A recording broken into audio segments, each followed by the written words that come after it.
apologize for yesterday's freestyle, nigga. My mic was muted. Sad time. Fact. No, it's a sad time. Niggas, they starving and they like it's Ramadan. I just want 5 9s. I just want 5 10s with a 5 bomb. Yeah. I meant 5 bomb.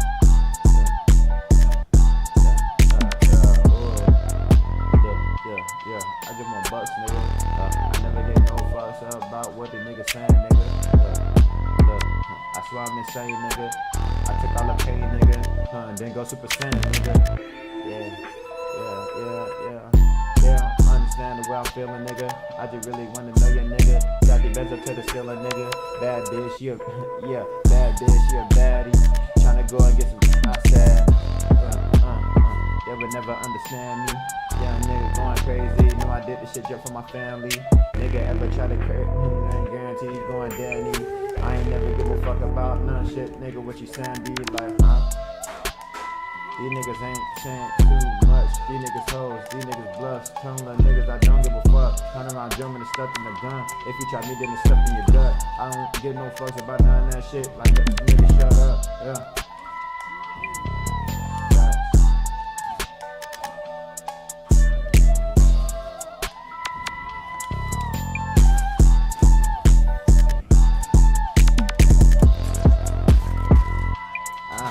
Back. These niggas hoes, look. I hit that bitch from the back, look. I don't want that little shit.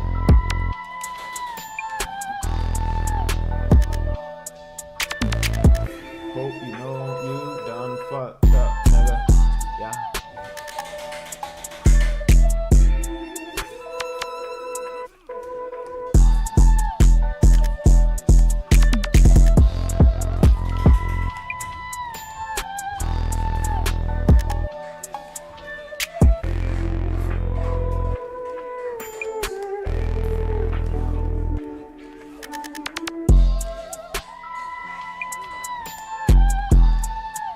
Bro, how? And I'm dodging the other fucking way, bro, and I have an extended dodge. This is not making sense.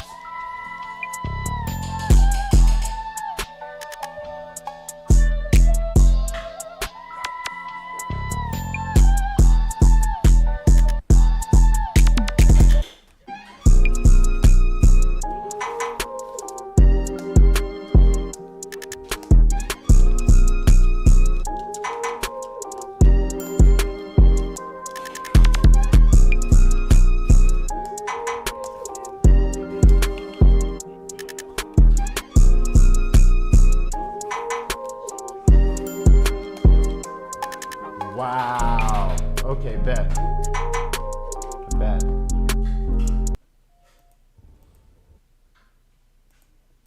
Hey, yo, I just want to let y'all know y'all done fucked up 100%. I'm finna play for real now. You done fucked up. See, that's what happens when you actually like watch. You done fucked up. Rematch me, bro. Don't run. Stay here. Rematch. Don't run. Come on, Gamer Slayer. You started this shit. Go ahead. Come on. Don't be no pussy now. Come on, man. Don't be no pussy now. Fucking baby back, bitch. Ready up. Scary ass, man.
Oh, you finna get an AFK now, yeah.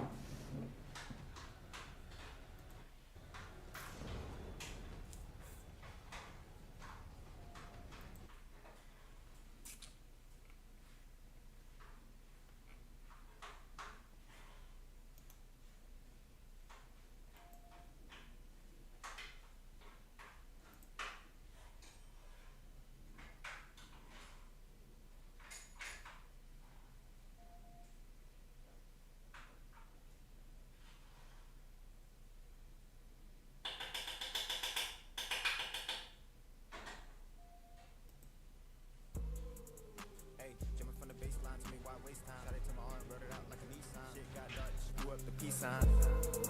Hey,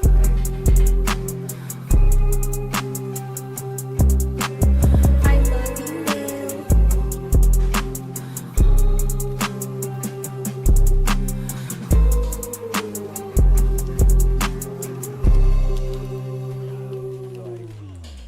I didn't give a fuck cause I been new the deal. Niggas let it sneak when you keeping it real. I put on all black but I'm keeping it chill. Why you on all black? Cause I'm ready for the kill. I'm ready for the motherfucking issues. I don't give a fuck what a motherfucking bitch do. Hit the focus, I'ma hit it till my wrist loose. Hispanic bitch, call me Jesus. Shake soda when it popped off. Bitch, I'm ballin' on the court, 7 skunk, that's your drop off. Hit a trigger, that's the dog talk. Nigga ain't no talking back, get cap, get dog walk. Got them looking for the hot sauce. But the shit so hot, got me cutting like a buzzsaw. Powered up, still doze off. Man, I'm tryna hit the beach in the G, take the doze off. I'm 21, tryna get lit. I'm at the top, jumping off, feel like young nigga do a flip. I'm living life like money Mitch. I'm living life all the days and the nights I done had shit. My throne where I sit, and I gotta stay strong for the niggas that approach it. You know niggas be on bro shit. If a nigga wants to beef, let me know it, come roast it. In and out like a hotel. Got it down the whole bottle, can't see, can't pull well. Niggas break like a old nail. I'm dead fire in the late on the state, nigga, oh well. That's some shit that you don't wanna get to. I did some shit that I cannot admit to. Pop my shit like a motherfucking missile. If you got a brick, I can show you what a hit do. You live once, so I'm living for the moment. Know I'm about my green and these bitches the bonus. Getting up, I just hopped out the furnace. Hopping out the bush, trying to punch the opponent. Get them going like a 30, they notice. All eyes on me, permanent reloaded. Fighting for the motherfucking crown, who the coldest. I lost a part of me, I didn't notice. Fighting my demons, I'm trying to stay focused. I've been fighting my demons, been fighting my habits. I swear I'm a prophecy, just like a Moses. I'm stuck in the middle, but feel like the oldest. Niggas rapping and capping and I like the boldest. I had to get back, I forgot what the goal is.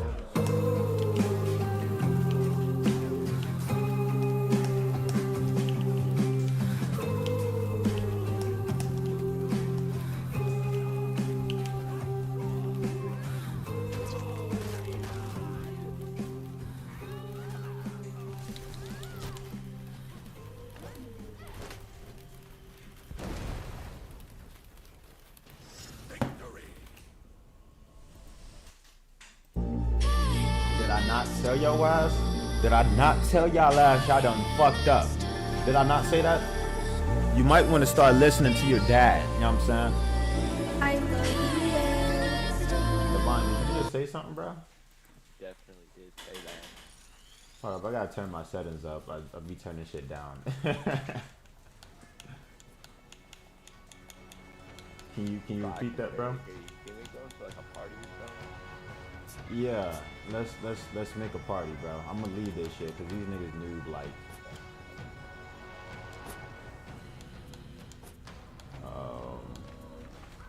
View gamer card. Invite. Shit, that's better.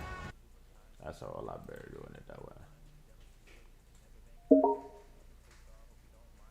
Yo, can you hear me? yeah, it's way better. Yeah, my bad, bro. I'm playing on my PC and shit. Oh, you're totally chill, man. But yeah, It's them guys are ass. they were pretty ass. Bro, they made me mad, bro. I was playing with you earlier today and shit in the morning, bro. And I noticed, bro, you was just over there Yeah. doing people the worst way. I'm like, okay, I need to start getting better because I just started using Jiren last night, bro. I just bought him. Yeah, yeah. Wait, what do you mean I was doing people the worst? Doing people the worst way, bro. I noticed that your finisher was like some type of fucking, I think it gave you more health or something. I'm not sure what it was, but I noticed something about it, bro. When you drop that bomb on somebody, bro, like that shit did a whole lot more health than what it usually does. Oh, yeah, yeah. So different executions will give you more or less health depending on the duration of the execution. So the longer the execution it is, the more health you'll get from it. That makes sense. That makes sense. Yeah. I've been playing this shit for a while, bro. I just stopped taking it serious for a while because you know when they drop certain new characters, bro, the game damn near becomes unplayable. Dude, I know. And I've only been playing for like about I think I've been like on this game pretty consistent like the past month. Well, bro, you got a Discord and shit. I do not. I I do was gonna, not. I was gonna I should say, probably make one. yeah, I was gonna say if you have a Discord, bro, a I have a Discord that I'll be playing this shit with my brother with. Since we're on PC technically, I'm just using the Xbox app because you know I own this on Xbox. I'm not gonna buy it again. It's crazy. Right.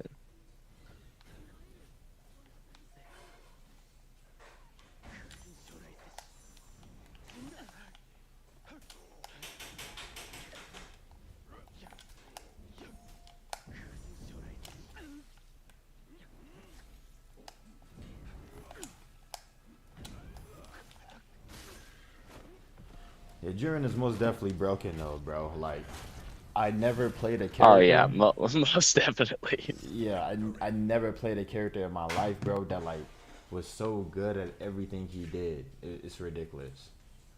Make your plate. Yeah, make me my plate. Thank you. Like this nigga is so good at everything. It's ridiculous.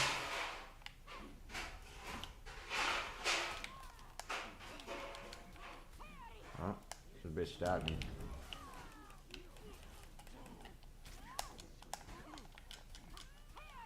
Okay.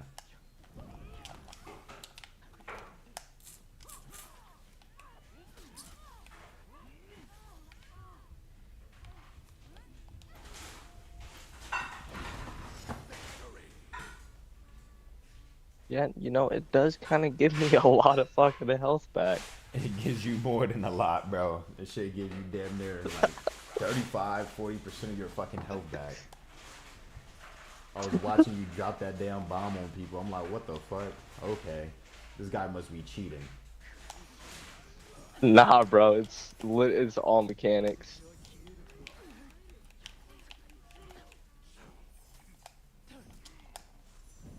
Oh, this bitch just walking into it. Yeah, I noticed, bro. Jiren, like, he's so broken, bro. Because I can either poke you with like a fucking straight real fast, bro, or I can sit here, hold this button, and anytime you try to fucking like sidestep, hit everything. And that's like I get hyper armor from doing that shit. So even if you hit me, I'm still gonna hit you. So it's fucking ridiculous, Dude, bro. it really is broken. And the way that I noticed like how to beat Jiren is you have to attack first and you have to be aggressive with him. Yeah. Otherwise he's just gonna come around and just rape you like constantly. Constantly, because his regular combos, bro, know what I'm saying, involves him grabbing you too. And some of those grabs Exactly. will fucking stun you for another grab for me to get my health back. Dude, and that shit is just crazy. And what another thing I noticed that people don't use, bro, is his all around fucking guard break. His all around block. Bro, that shit is ridiculous. Cause if I last night I was using it, I stopped using it because I just woke up and shit, bro. But all you gotta do is just use the all around guard block, bro. People will look at you like, then I just hit his ass, right? They'll stop for a moment. That's when you grab him, bro, and then you get your health back. This shit is ridiculous. Right. This game is fucking broken. I hate, but I also love when they add these new characters, bro. Shit's ridiculous. Every time I fight a Jiren and they go into that full guard break, it only takes about like 3 light attacks and then a kick to break him out of it. Yeah, I think you can only get like 3. You can't like hold it forever. But you know what I'm saying, in the middle of all that, you still like, bro, Jiren have so many hyper armor moves, it's ridiculous. Like the endless possibilities, bro. Like the fucking LB is 2 moves, right? Just LB is 2 different moves. There's so many different possibilities, bro. It's ridiculous. It's fucking ridiculous. Okay. I'm not sure what other hero have like a mechanic like that where like the button is two different moves by like pressing it or like holding it or whatever the case is. Wait, you said where the mechanic is what? I'm saying you got two different moves where like you can either press the button or you can hold it. That's how he be getting out some of those hyper armor moves. You know what I'm saying? It's because the fucking yeah. This guy's cooked. Goddamn. Fucking hate Aramusa. Yeah. For a minute I thought this was my fucking brother.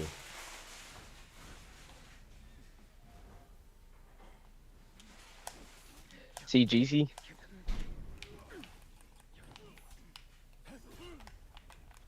Oh. Oop, did the wrong move. You talking about CGC? Yeah.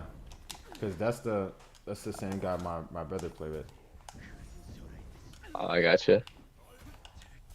I should have held it.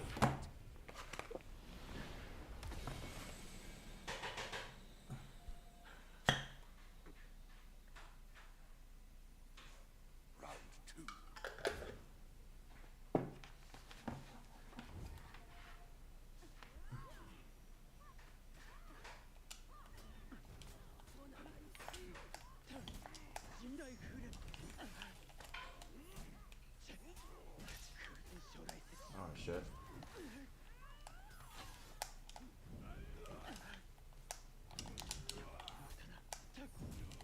Alright, he got me. What the fuck?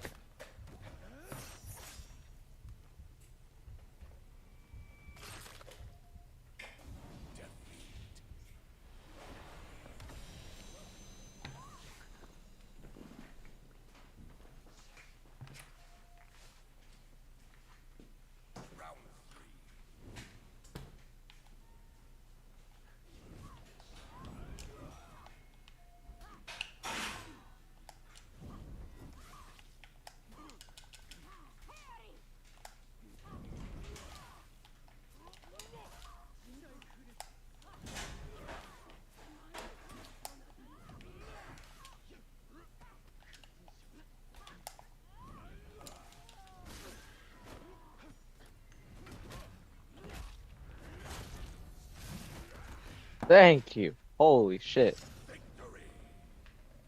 Oh my god, I was so close. Bless you.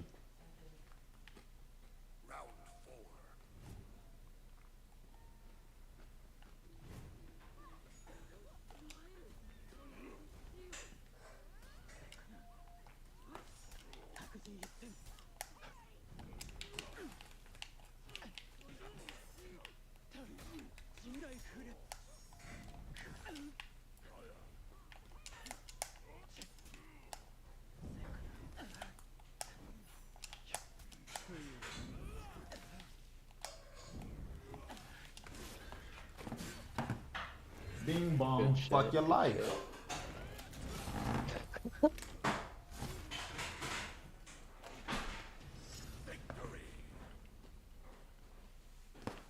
Gotta win one more.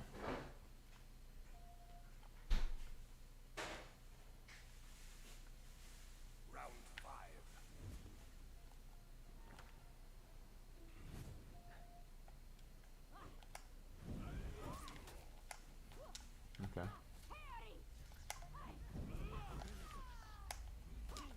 Okay. So you want to sit here and keep trying that? I'm gonna kill you now, buddy. Oh shit. I might not.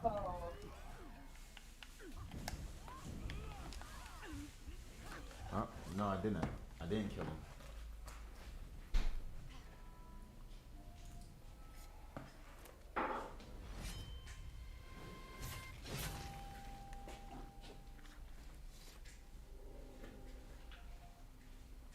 If you come back over here, you can grab the Tabasco.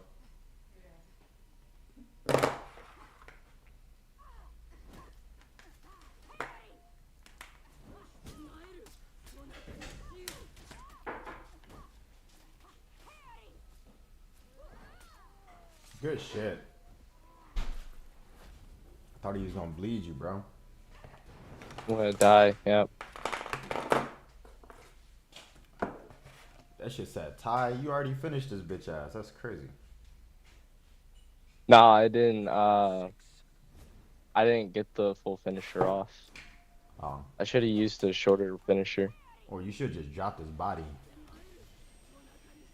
I probably should have done that too. You know, that would be a good idea.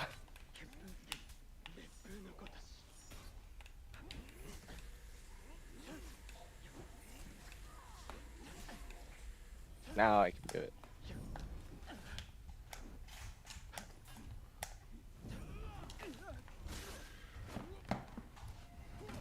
Nice.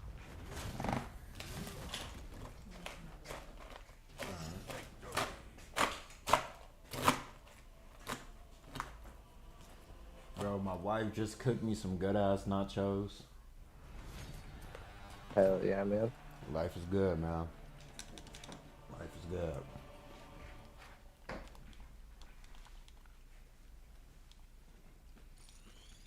I can agree. Life is pretty good right now. Yeah, Donald Trump decide he want to go fucking invade somebody that has nothing to do with anything, then life won't be good, bro. Yeah. Life is still good right now. Let's hope we get that GTA 6 before we get World War 3. Real shit.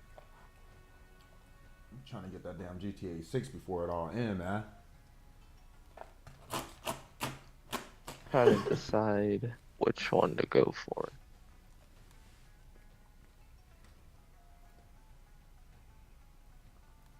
I'll just switch it up.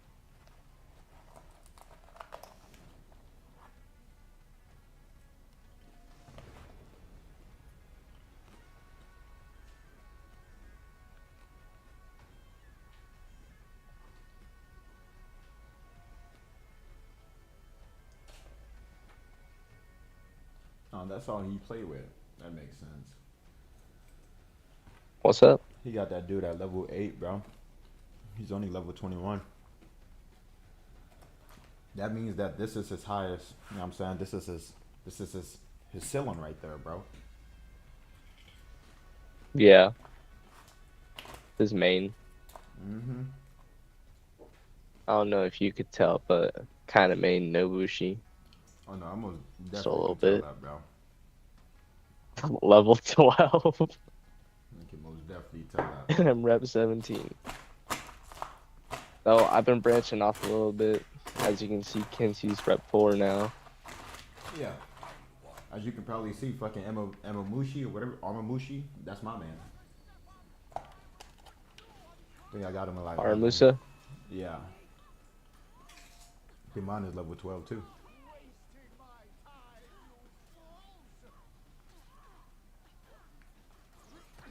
Dude, oh my god. Keeps fucking guard breaking.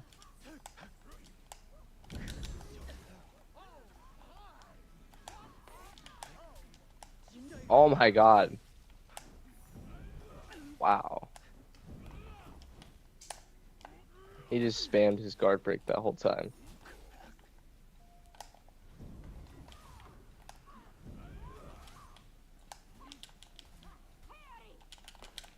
He's gonna keep on doing that. Oh. You think he learned something. Oh, he a pussy. He ran? He dead ass turned his back and ran. He's a pussy, bro. Dude, most peacekeepers are. That was crazy. Never in a duel. Okay.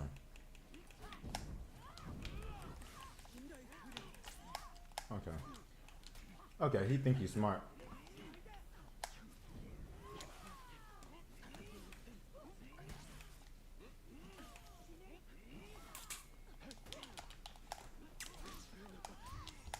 What the fuck?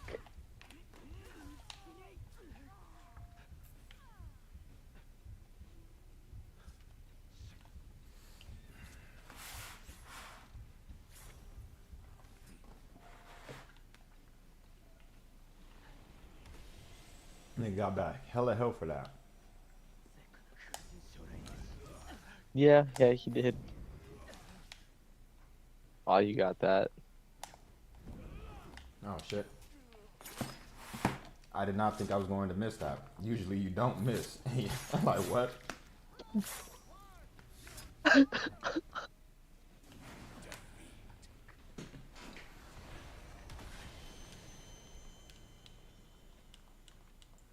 That's crazy. Damn. He kind of cooked you on that one. You kind of got cooked on that. Yeah. Let's see if he survived this fight.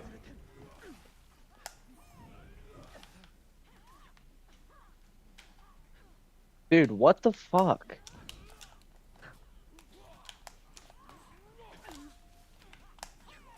Bullshit.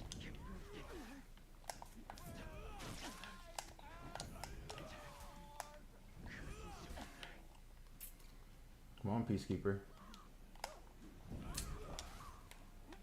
No. The fuck? The fuck you thought this was? I'm sick and tired of you guard breaking me. No.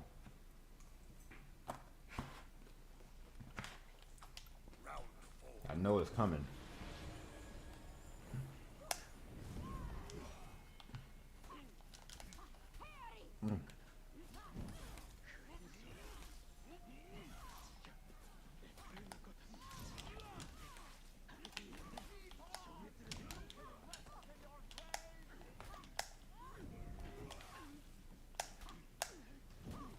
Okay, sure. Come on, man. Oh wow, this bitch dead ass poked me to death. Yeah, kill that bitch.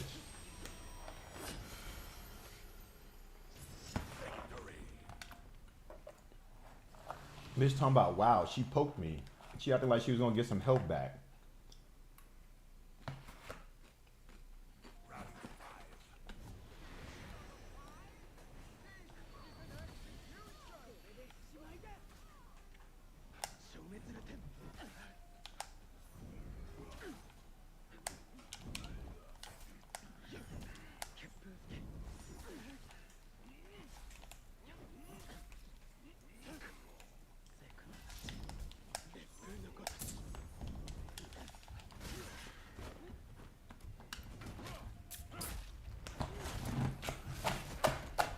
Easy.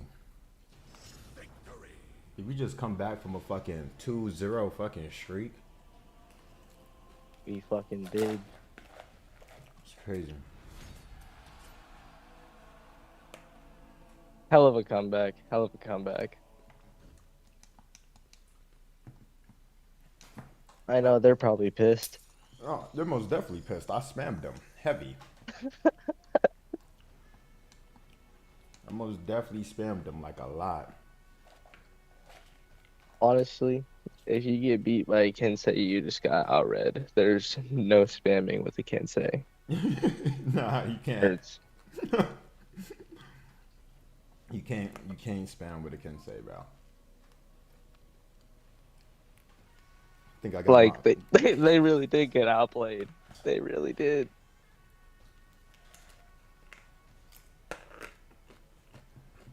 shit. I'm not here to outplay anybody. I'm here to be unpredictable and opportunistic. That's what I'm here to be. So if that includes spamming, I'm gonna take that opportunity. 100%. Yeah, that makes sense. I think he'd be a good Nobushi main. I tried playing her, bro. I just didn't like the whole point. Like, unless you know like the switch ups and the mix ups and shit, bro. It's the same combo that come out every time, and it's not really. It really nothing, is. And Yeah, and it's not nothing to like really like stop anybody really, unless you're far away, like a decent amount of distance, and you're poking motherfuckers. well, I mean, she is a ranged hero for a reason.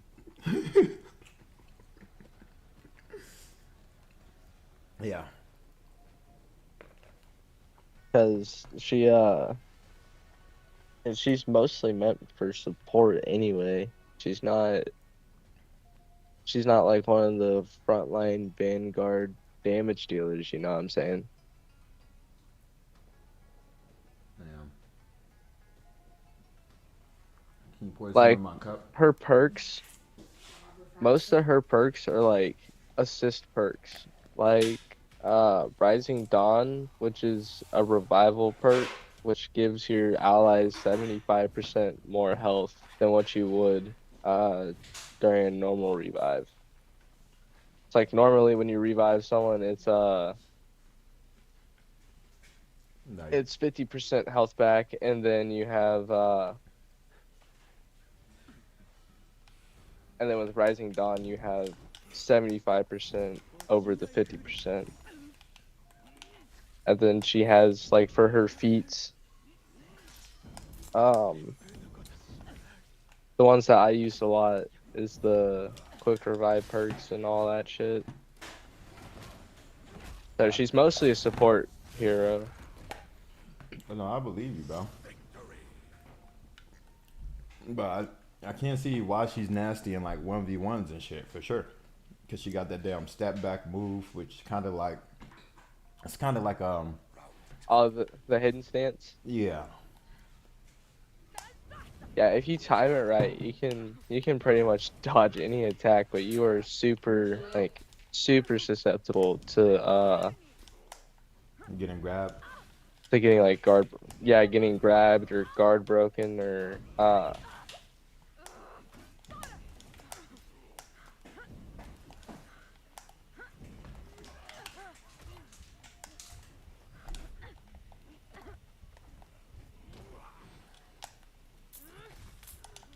God damn it. My bad. My food started to bite me back.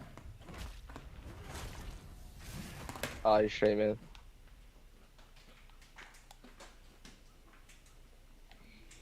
He's a little bit more health than what I'd like to send him off with. No, that's fine.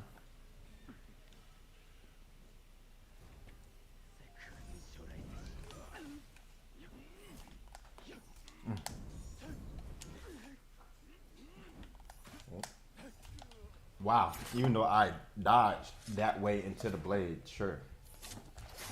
That's another thing I don't like about this game, bro. Some characters' moves are just fucking, they're hard as fuck to read on like which way to block. Like the fucking monk, I think he's the only character that do a side like dash attack thing, but like the attack comes from the opposite way. No, Nobushi does that too with the sidewinder. That shit's annoying. Like she'll he'll dodge one way, but the blade's coming from the other side. Exactly.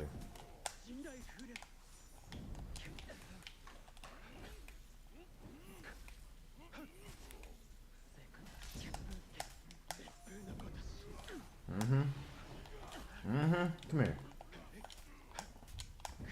No, sir. You can't do shit to me.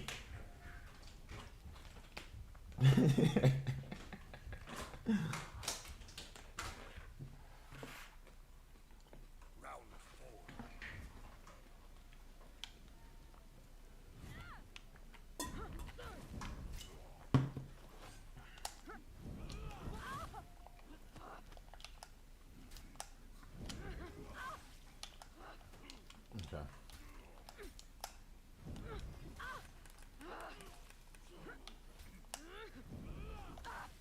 Outplayed, outclassed, out fucking maneuvered, bitch.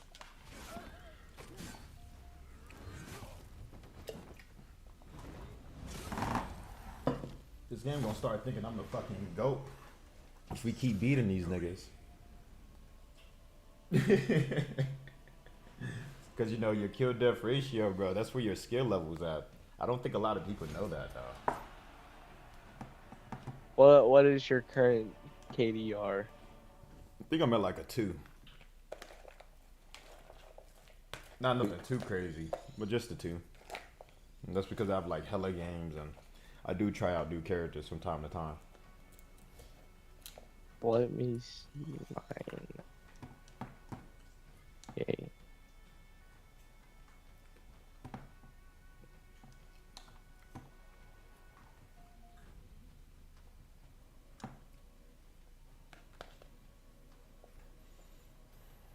What is yours, bro? Let's see. So for duels on Nobushi, I have oh wait, no, not duel. My brawl mode is a 1.20. Deathmatch mode is 1.12. Objective mode is 2.93, and my duel is 0.88 Oh yeah, let me know if you want to play for another mode too, Nobushi. bro. Let me know if you want to play another mode. I bet. I get caught up inside of playing Brawl and shit. Cause I honestly, totally cool, man. I'm a firm believer, bro, is that you would never learn how to play a game, even if it is a game that involves you jumping motherfuckers, bro. You would never learn how to play it unless you fight 1v1s. Like you gotta do some 1v1s. Real shit. You gotta do. Cause that's not you just getting in there and you're ganking niggas. And you're like, that's cool. But when you're not ganking But niggas, it ain't teaching you fundamentals. exactly. So for damn. Well, for Kinsey, most my ratios are solid ones. Makes sense. I mean, I would hope nobody who played this game is below a 1. Could you get points for your assist too?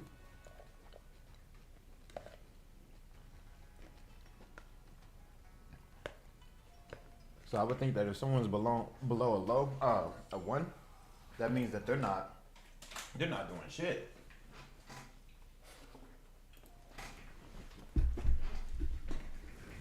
Oh, yippee! I got Warmonger. Oh, that looked like a new warmonger, bro. Too.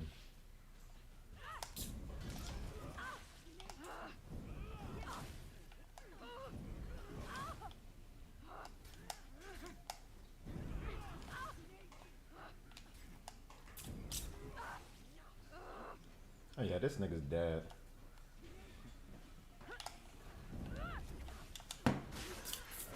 I stopped the emote on his ass. Fuck. He's not really that low anymore, but he was really low.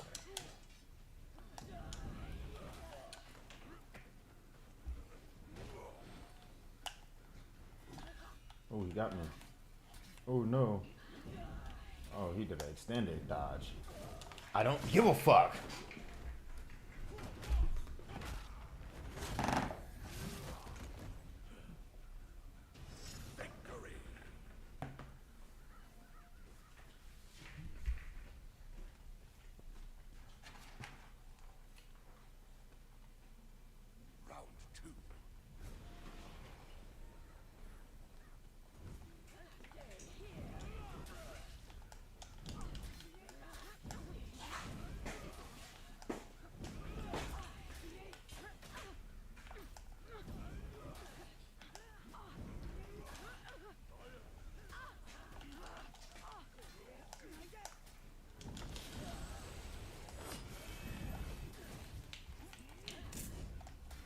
Fake out. Oh, this guy's Chinese. How you know he's Chinese? He has the Chinese flag for his emblem. Oh. Look at that. Look at that. That's the Chinese Republican flag. Go to invade him.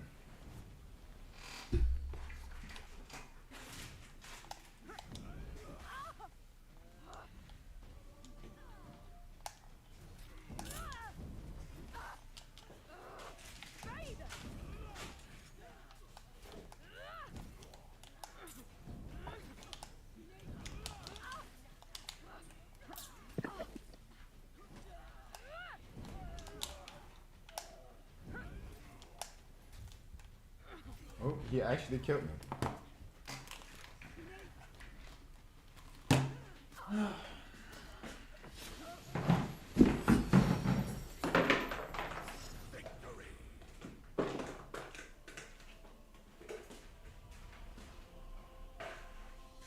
Thank you, Howard, for making me dinner.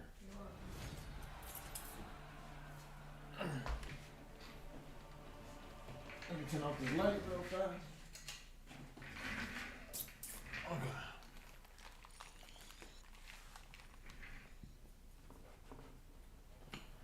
Easy.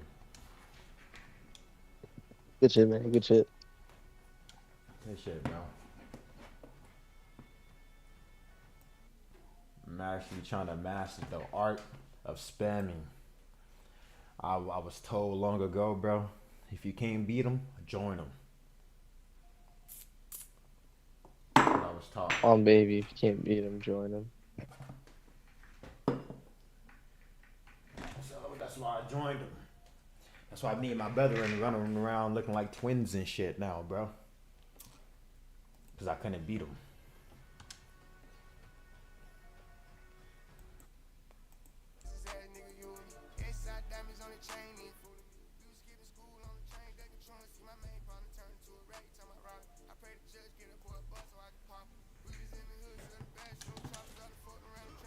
They say helicopter.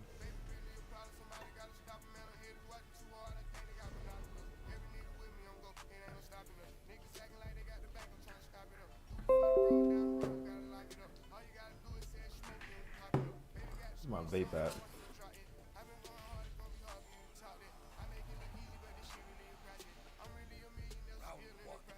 Baby pen on for the city.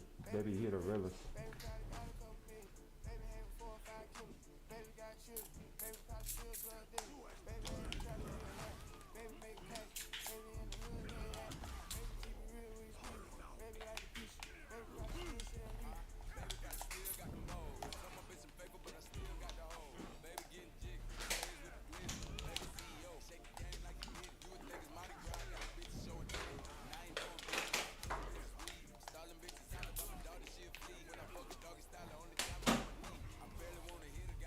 Baby, please.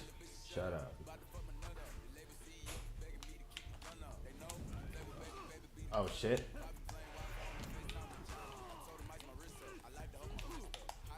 Oh, shit.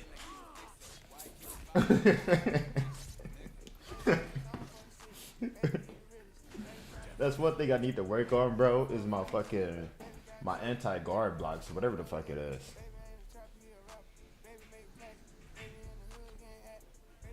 I just feel like the buttons is all over the fucking place.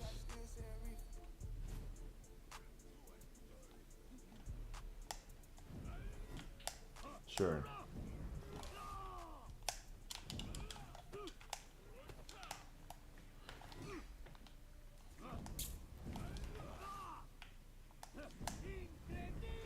Oh, sure. That's an extended fucking... Okay.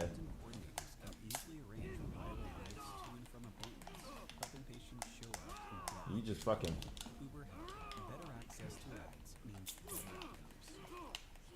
At Cox, your internet and mobile price won't change for 5 years.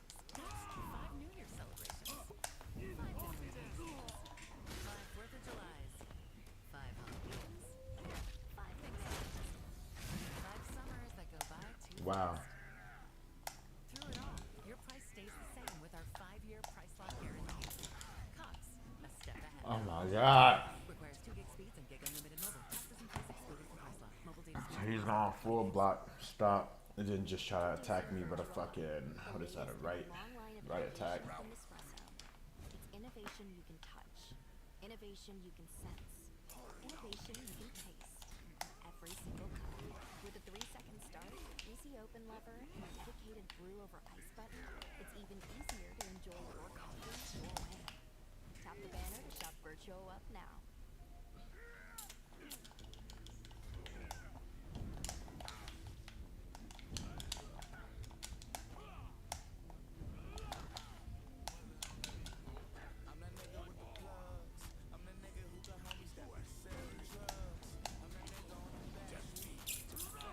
He got us.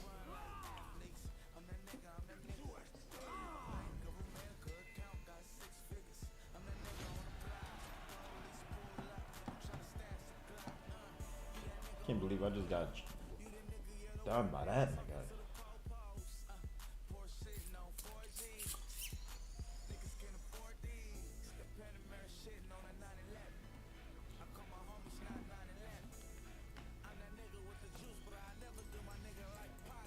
who do you love?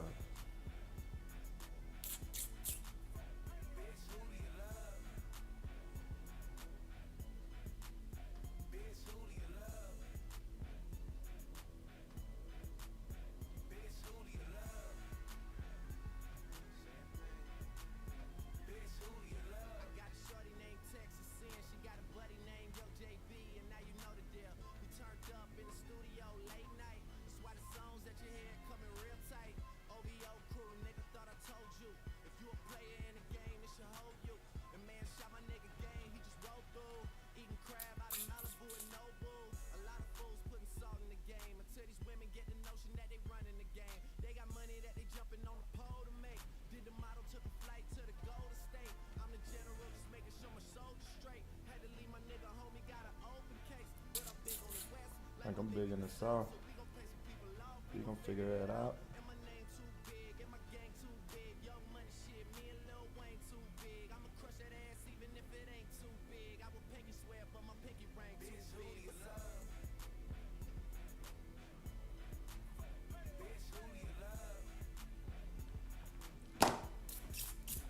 Bitch, who do you love?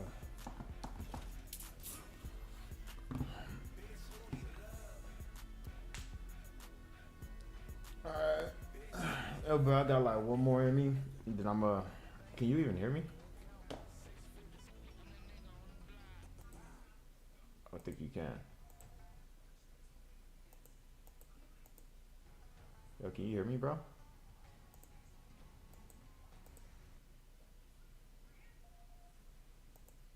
Says I'm in a part. Oh yeah, I'm in. Well, after this, bro, I'm finna run to the dispensary real fast. That pre-roll is calling my name.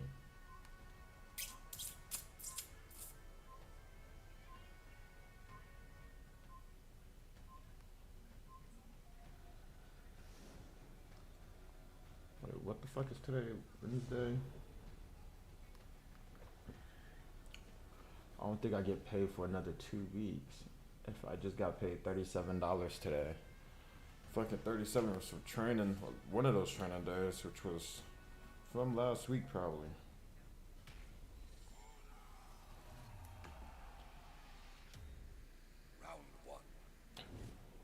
All that money went straight to paying back cash out. They wrong as hell.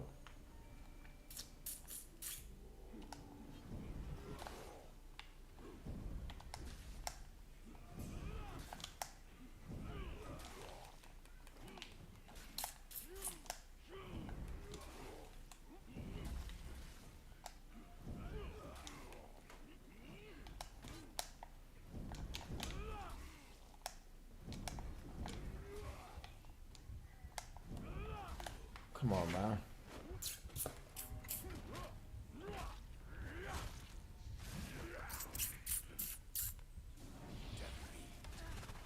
That behind left. Nani.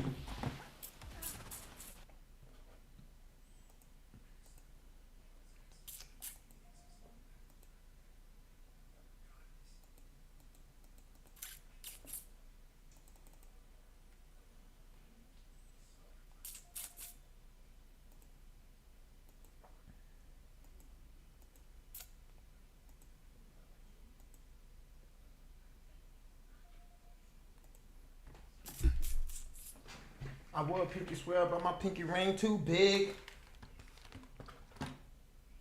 You heard me? Woman? I would pinky swear, but my pinky ring too big. Girl, who do you love? Don't tell me to get off of me. I'm not saying get off of me. I'm just saying, why you in my ear yapping to mom who do you love? You was gonna tell me to get off of you, and I was gonna be like, girl, this is why I don't lay in bed no more. I was not gonna tell you to get off of me. That's why I sent you that reel. It said when you call your boyfriend annoying. The facts. I don't know why you be doing that, girl. That's why your booty be getting smacked. But just okay for you to call me annoying and stuff? Like now? Yes. Okay, buddy. You wanna know why it's okay? Why? Because I show my undying love for you no matter what. So do I? No, we do not. Sadly.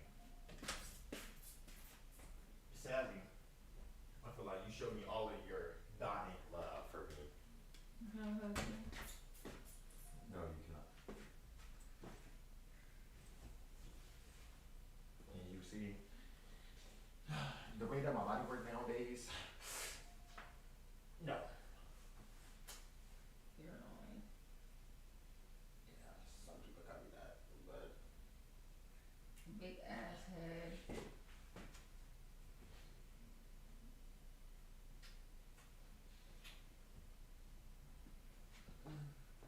Thank you for giving me what I want when I wake up. You're welcome. I got some food. I think you got some food. Are you full? Maybe it's a little bit later. Yeah, maybe you'll get a little bit later. You definitely will. I woke up. Just woke up. I can't eat really when I just wake up. I feel fat. Me either. But the food's in the oven. Okay. You go for what you want. If you ain't see it, let us know. Like, go. Okay. No, sorry. Sometimes I just miss hugs. You know, you like a bug that got stuck. You know what I'm saying? Yeah. One of the bugs is just stuck onto you. Oh gosh. Or how you hang on so hard your neck crack. That's crazy. You hard hang on hard. Yeah, So hang long. on that hard, your neck's gonna crack. If I hang on to your neck like that for a very long time. But What? We go to bed.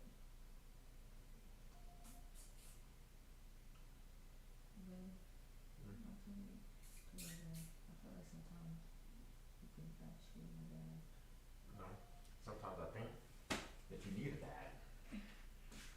And I'm not your dad, but I can be your daddy. Yeah, I know. Daddy. Daddy. Okay, shut up. Are you gonna my own thing? Daddy. Daddy. Daddy. You're annoying me. Now I'm gonna put my headphones in.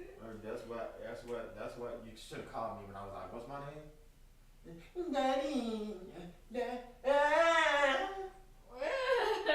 Stop. Daddy. No.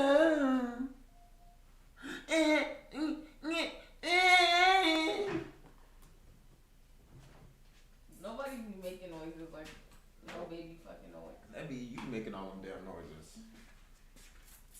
Noises sound fucking insane. Now, why are those coming out your mouth right now? Okay. Fuck is my backpack?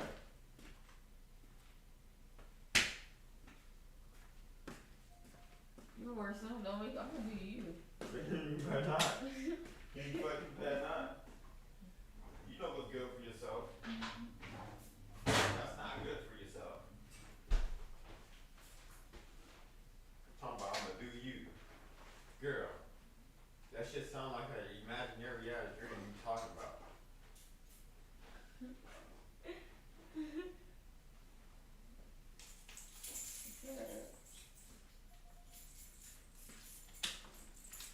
Bitch, who do you love?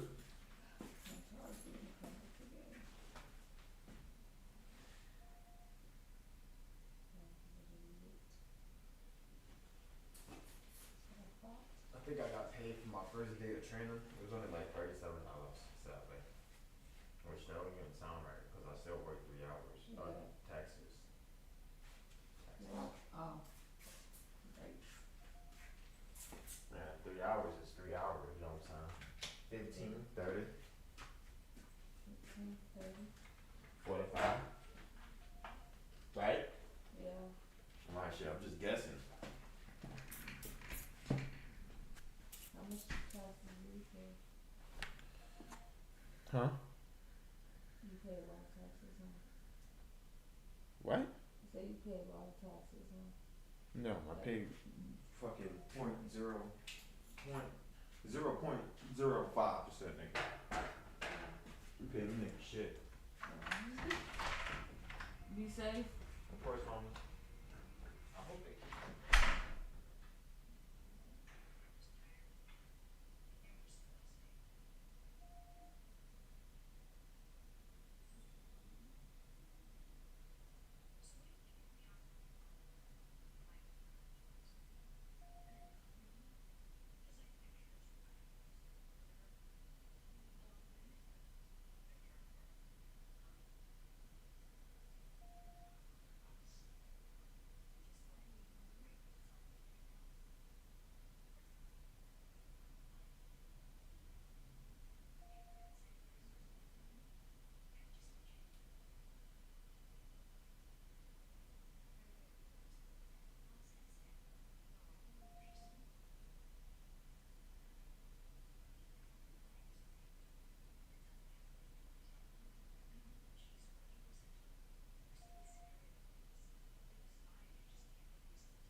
overdraft my shit. They was like, bro, you can overdraft. You just can't see that money. You want some? Yeah. You thought you was gonna get some, huh? What happened to the straws? Oh.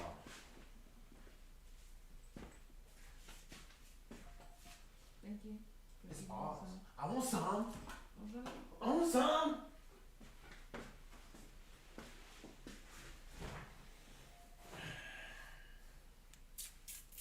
You got the charger over there?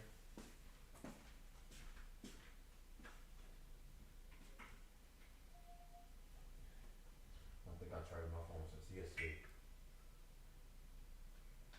This Monday. Since yesterday.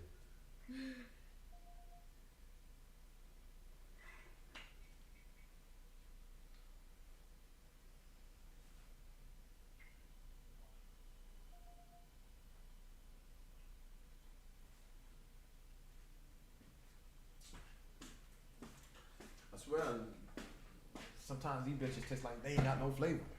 Yeah, sometimes, but I feel like it tastes like that flavor today, but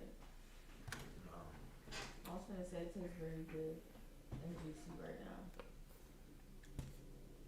I think this shit's missing flavor. I think it tastes flavorful and juicy.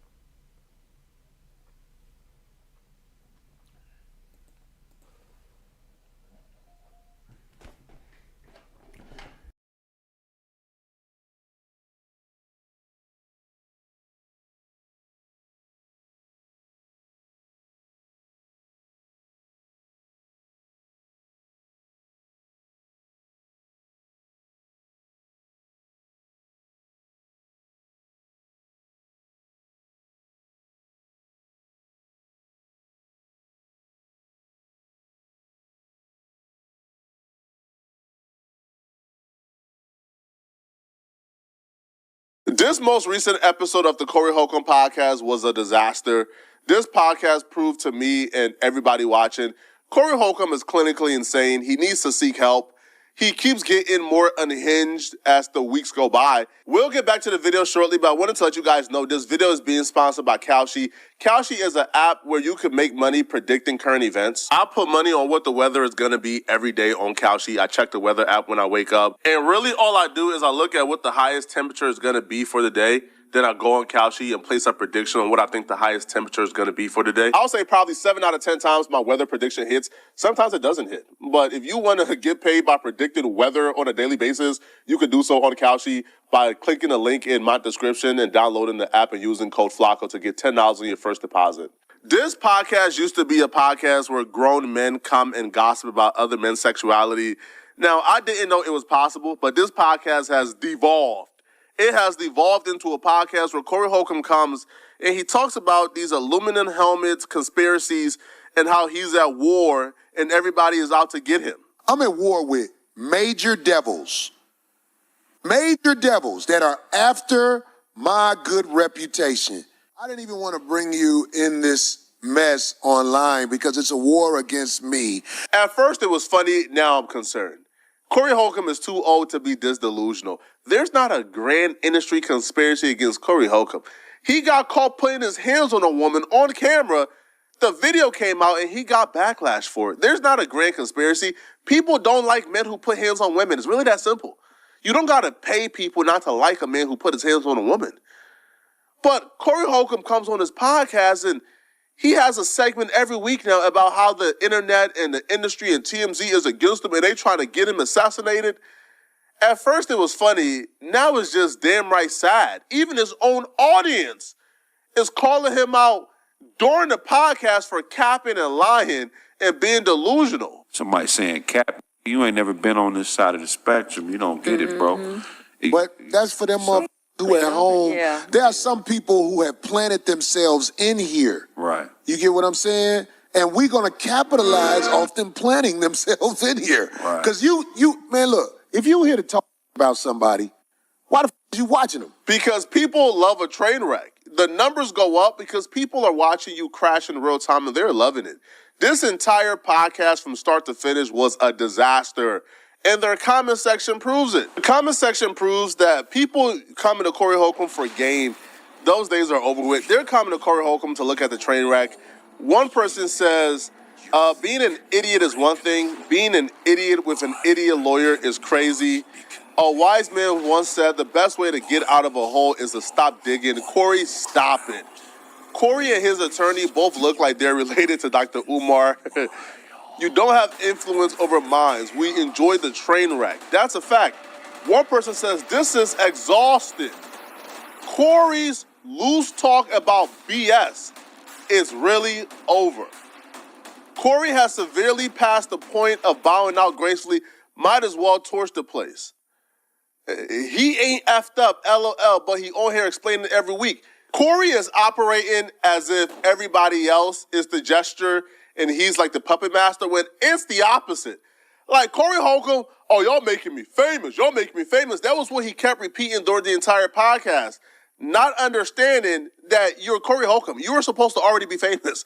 You are becoming a locale. You went from being an esteemed member of society who people came to for advice or came to listen to you give opinions. Now they're coming to see you whine and complain. But Corey is operating as if he don't have a pea brain and a low IQ. He's operating as if he's smart. So Corey brings on his lawyer in the beginning of the podcast. Now his lawyer comes on and they attempt to manipulate us and to convince us that Corey Holcomb is not a fraud.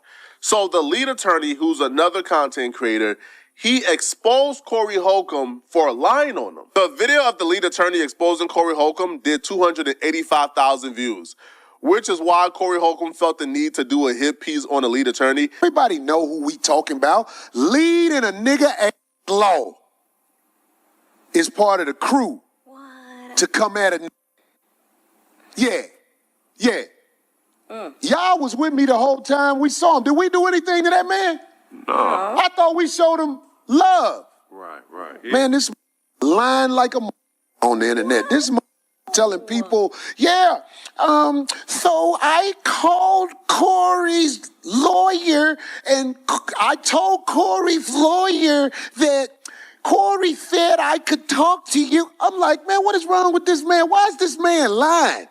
Your attorney represents you and you alone. So the only person that can give him permission to talk to me is you. So he says right here, he says, let me check with Corey and I will follow up with you. But Corey, what do you think he responds? What do you think he says to me? Let's scroll down and take a look. He says he's going to check with you. And then a day later, he says, I am cleared to speak with you. That means he checked with you, checked with Corey, and now he's cleared to speak with me. So now, Corey, who is the liar? It's either you or it's either your attorney. This is why I didn't say anything, because I didn't want to embarrass you. I didn't want to have to go and show DMs. Your attorney right here in black and white is saying that you gave me permission to talk to him. He can be on my show. I can interview him. And you were the only person that can give him that permission. This is what it says in black and white, but what are you going on your show and saying? I did not give him permission to talk to my attorney about nothing. And he said I did.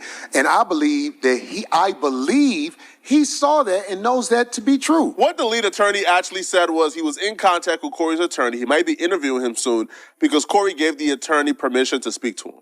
And that was facts. So instead of Corey Holcomb coming back and addressing how he got exposed, how him and his team, one of them lied to the lead attorney, either the lawyer lied about getting permission or Corey lied about giving the lawyers permission, Corey Holcomb came on his podcast to dig the hole deeper for himself. Instead of addressing the receipts and the things that matter, Corey Holcomb got straight to personal attacks. But the personal attack wasn't landing how he thought it would land because the fans could see right through it. The fans could see that he was slinging mud everywhere to take our minds off of how he got exposed and to deflect from the actual receipts and the actual conversation. I said, wow, did people really fall for that? Because this is a liar. This man lied and then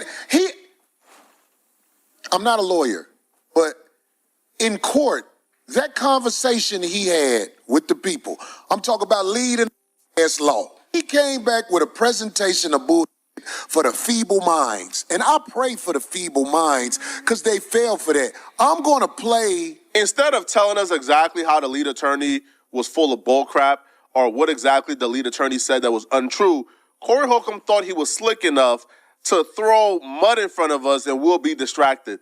So him and his attorney, right, whoever this guy is that he's working with, they did some like elementary school games where they hopped on the phone and they called the state bar of Georgia, I believe, to confirm whether or not the lead attorney is actually licensed. As you listen to this, understand the lead attorney being licensed or not has nothing to do with the fact that he provided receipts showing Corey Holcomb and his attorney lied on the lead attorney. And the lead attorney just simply defended himself.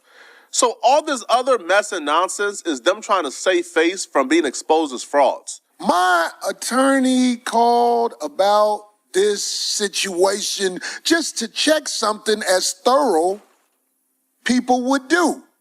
This is just a small chunk of what we have found with this guy right here. This is a farce. But can you play that video when... Membership, Rachel speaking. Yes, Rachel. My name is Attorney Derek Dean. I'm an attorney licensed down here in Houston, Texas. And I wanted to refer one of my friends to a divorce attorney in Atlanta, but I wanted to check his membership status first. Okay, what's the name?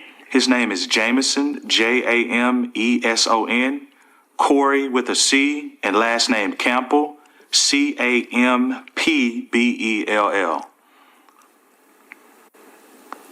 Okay, Mr. Jameson Campbell is currently on inactive status.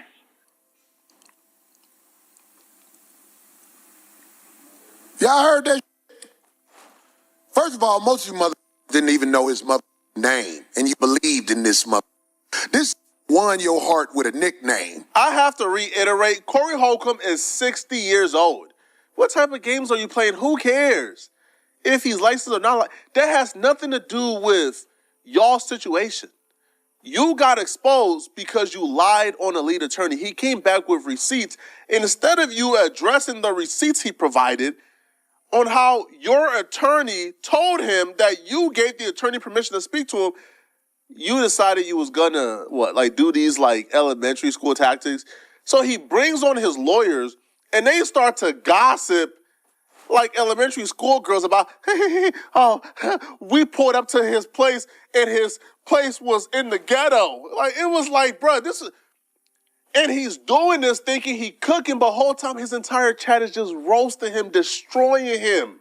See, the thing is that when he reached out to me, I was a little hesitant because his email, or within his email, signature block, there was no legal name, there was no office address, there was no office phone number, there was no office email. He emailed me from a Gmail account.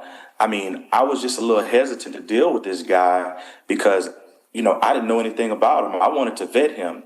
I'm a trial lawyer, right? I've closed out 1,088 cases, 50 appeals. My cases have been in law books as binding authority. So I don't just go on popularity. I want to look into this guy, vet him, and check him out. And I was hesitant from the beginning. But, with him being an African-American lawyer, I'm seeing he has a big following. I'm like, this guy is legit. But because he lacked so many things, I was very hesitant. But ultimately, after he insulted me on his show, I hired my private investigator who I talked to, and he gave me some information. But I also talked to my good friend Durante Partridge, who's an attorney in Atlanta, who stopped by lead attorney's office, and we have pictures of this, only to find that he operated out of a trap house in Atlanta that has heard burglar about bars. that. Yeah, it's a trap house, burglar bars on the front door.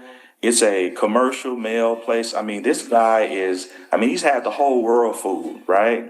Yeah. No staff, law trapping. This guy. We got a picture of the place. Did you send them a picture of the place? This a bad look, Corey. No grown man, especially an attorney, should be this happy, this ecstatic, this reactionary to disseminate tea and gossip. Corey Holcomb told this man to get the pictures and look at this man's face right now, bro. This man is beyond ecstatic. Corey Holcomb told that man, hey, yo, you got the pictures? Of course, I got the pictures. Of course, Corey. I'm sending to you, Corey. Like, sir, if my attorney is that ecstatic to be seen, I'm good, bruh. They did all of this, did this roundabout way, deflected for 30 plus minutes, just to circle back around to admit that the lead attorney was actually telling the truth. That Corey's attorney did tell the lead attorney that he was all clear to speak to him after saying he was going to ask Corey for permission so he could be in the clear to speak to him. You remember the part where you said, I'm clear to talk? I'm sure you were telling him, yeah, I'm clear to talk. Right. What about it? I will break that entire story down. So when he reached out to me, I said, hey, I need to speak to Corey first to see if I'm clear to speak about this. I ultimately learned that he had been on your show. You talked to him. You guys were good friends. I'm like, oh, okay.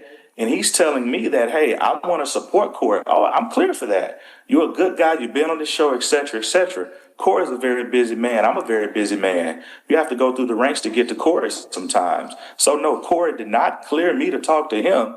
But at the same time, this guy's saying that he's a friendly guy, and he's saying he's here to support Corey. And I know what to say on a lawyer's show and what not to say.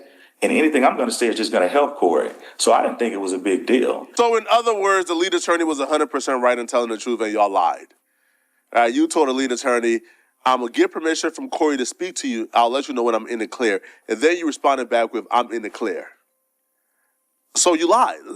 So you lied, and now you're trying to pivot to, quote unquote, expose the lead attorney for not being a practicing attorney. Like, I don't know. I don't even know what was the purpose of this. Lead attorney has been told that, like everybody, that once he started YouTube, he stopped taking cases. Right? Like, he's a full-time YouTuber now. Like, he don't, like, practice law, like, in that sense no more, right? He's not taking new cases or trials. He's a full-time YouTuber. He already admitted this. So I don't even know the purpose of this. It makes no sense.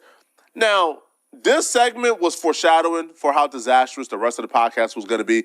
After that failed segment, Corey pivots to talk about the pedo accusations for like the third show in a row. Literally, the last 3 shows has been TMZ is after me, pedo accusations, freestyle, show over. So, right in order, all right? TMZ is after me, lead attorney, pedo accusations. So, while talking about the pedo accusations yet again, Corey didn't offer anything new. This time around, Corey starts cosplaying as a tough guy. Starts telling people if they run up, there's going to be consequences for them running up. As if we didn't see Anton Daniels chump Corey in real life. Saying something is not the same as doing something, but they want to act like I did something, and I tell you, it's not going to work. It's not going to work. In fact, you owe me for even printing that. I'll show you. Man, where I'm from, you put a jacket on somebody like that without no paperwork, and that man is within his rights to off you. Hey, look, let me say this, because you said that. Because you put that jacket on me, I'm afraid for my life, because I don't like nobody like that. Period. So if somebody is talking crazy to me in my face about that, I'm afraid for my life, and I will protect myself. So I'm telling you, whoever you are, if you run up talking crazy to me about that, I'm afraid, and I will do what I have to do. That's what I'm saying with that. You not finna do that standing in front of me, because I got something for that. I got something for that. Play with me like that in my face. Try me. I don't play like that, homie. Where did this tough guy act out? Of course you play like that. Anton Daniels told you that you suck D in your face. And when you got up to try to give more face-to-face, he told you, let's go outside and squabble. And you ain't leave your seat, bruh. You almost 60 years old. You don't want to squabble, bruh. You don't want to fight somebody, man. What are y'all doing? What?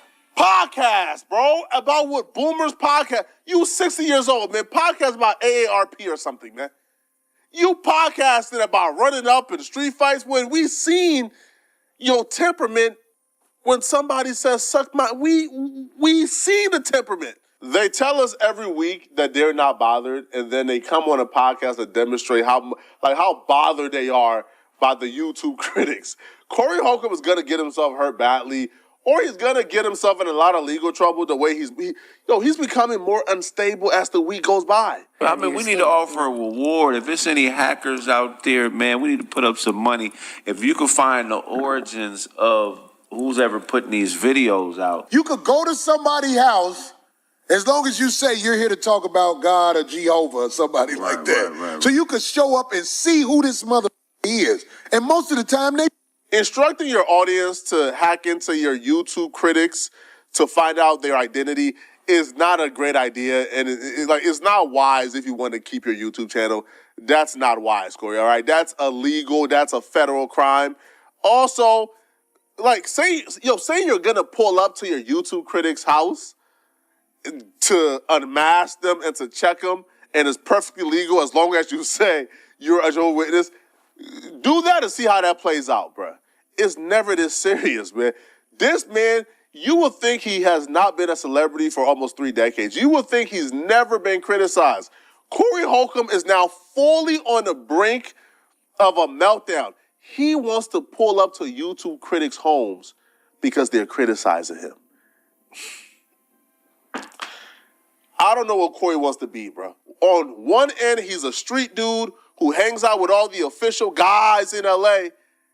If you pull up on him, it's going to be smoke. And then on another second, he is breaking down how the guys in LA has taught him how to snitch on people. I learned this from the OGs in LA.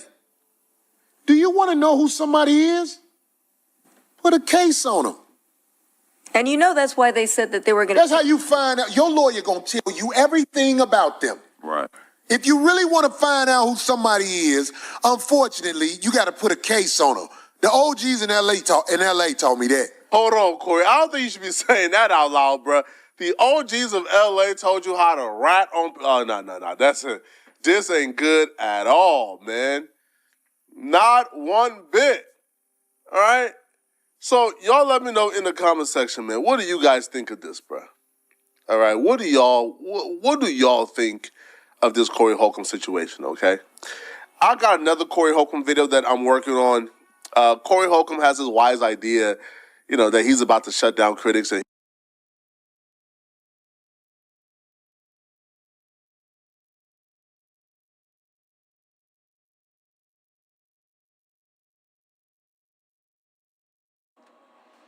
welcome back, everybody, to another shocking episode of Lockdown 23-in-1.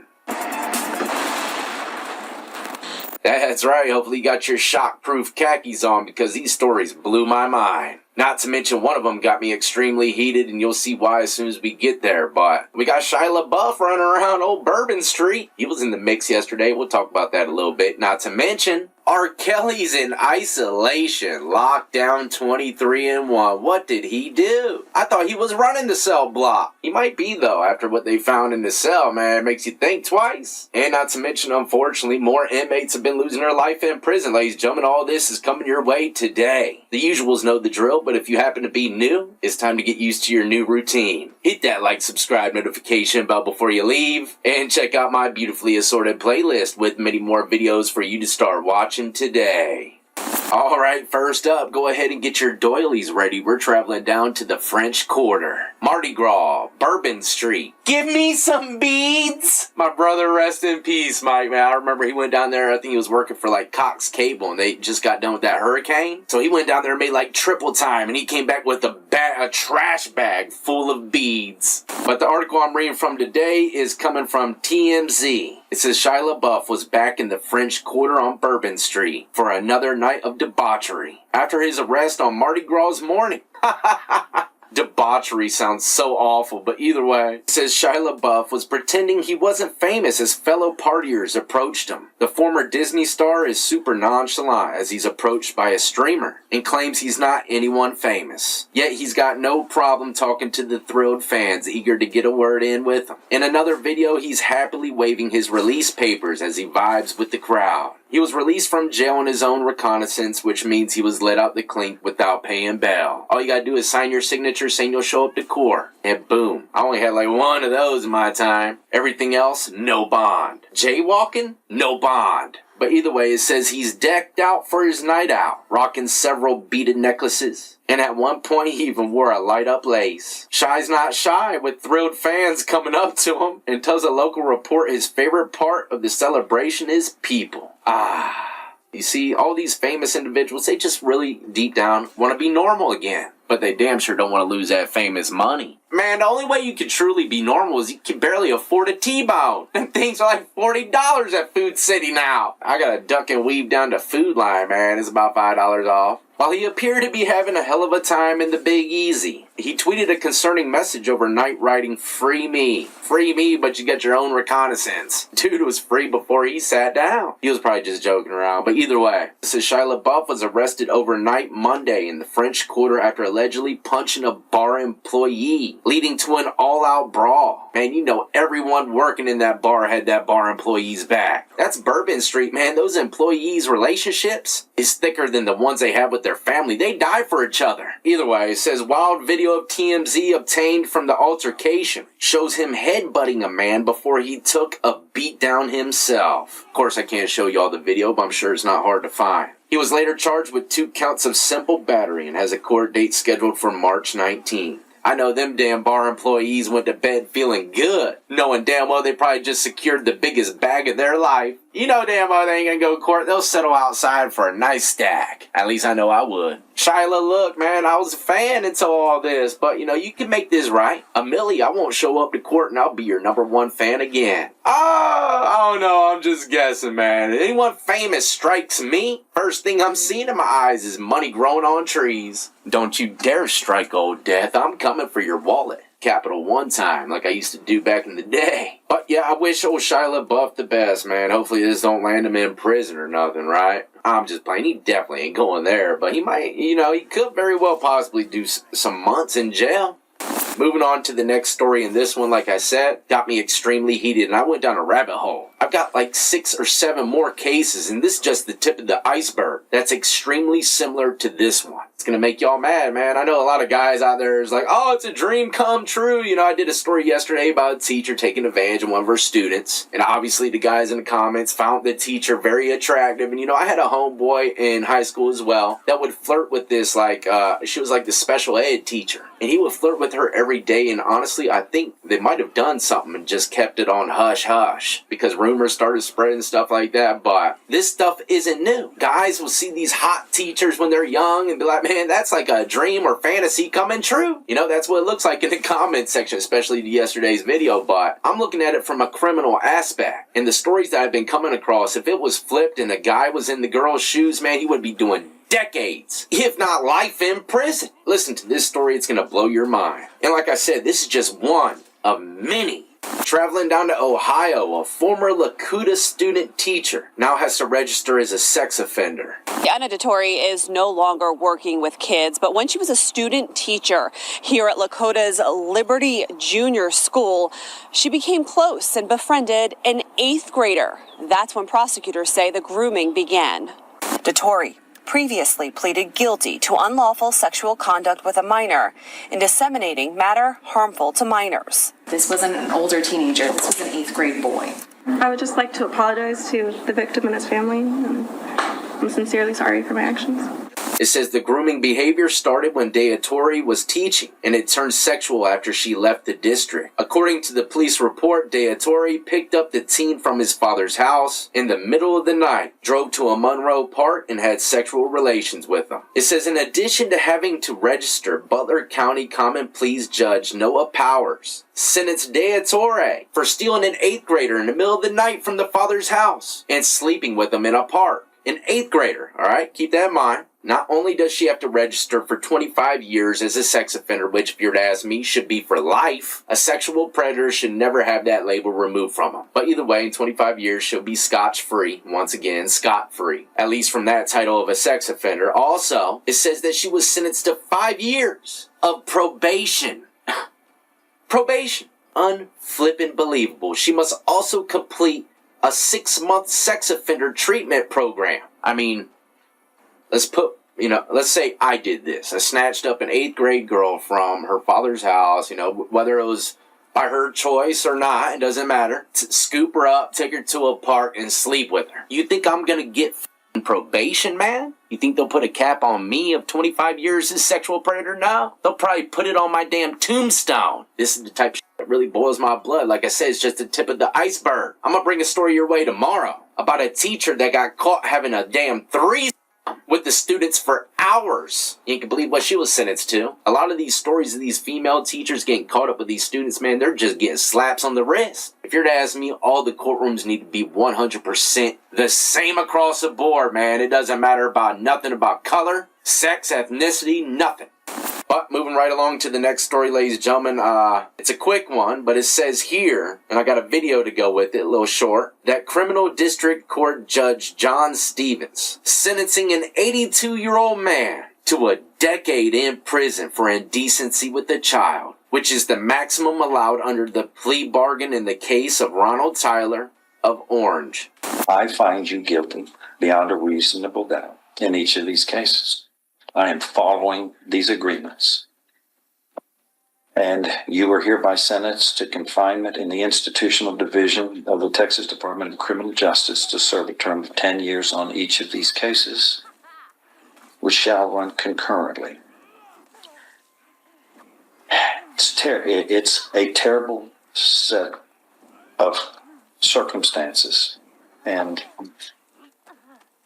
again, of course, the court is basing its decision on what do we value the innocence of children on. And in the United States of America, it's of highest interest.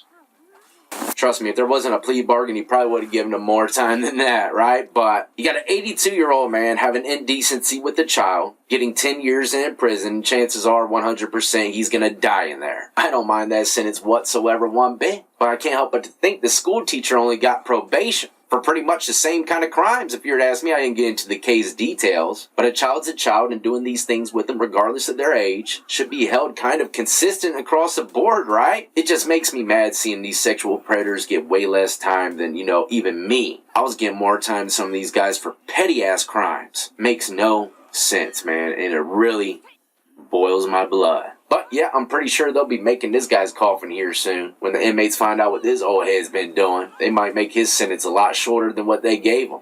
Next up, R. Kelly's on lockdown 23-1. Isolation. Under investigation. Not good, man. People lose their minds back there. Sometimes they disappear. It says R. Kelly is under investigation for possessing the phone number of a retired prison official at his federal lockup in Butner, North Carolina, and has been placed in isolation for the duration of the probe, which is 23-1. If I were to guess, 23 hours in his cell with 1 hour out to make a phone call, take a shower, a little rec. Kelly's attorney says he's in isolation. Now, that's a fact. He's being held there simply because of his possession of a phone number for a retired prison official. That's also a fact. And yeah, ladies and gentlemen, if that phone number happens to be to someone very important, like we're about to get to in a second, a number that you shouldn't have, they're going to hit you up real quick. And, I had a phone book in prison, and one time they took it during a shakedown. Took it out the cell, took it, I think one of the little gang unit guys took it, or someone,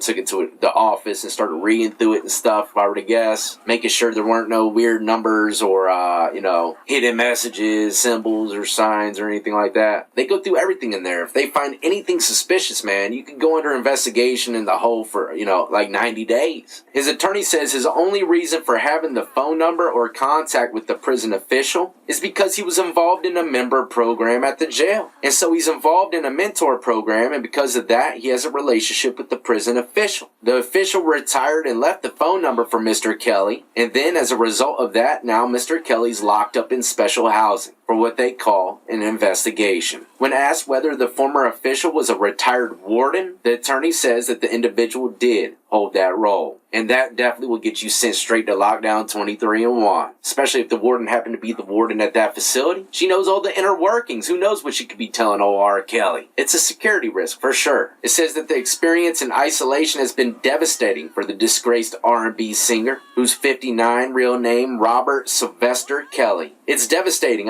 You lose all of your contact with the outside world. You lose your ability to get commissary. It's such a cold, dark place where he's at. Yes, it is. Lockdown 23 and what, man, really make you start wondering about life. I said it numerous times in past episodes, man. When they released me from the hole, back into general population, it was almost as though I was becoming free again. But you're still in prison, so. And then you get released from prison and go home. It's a whole nother feeling, man.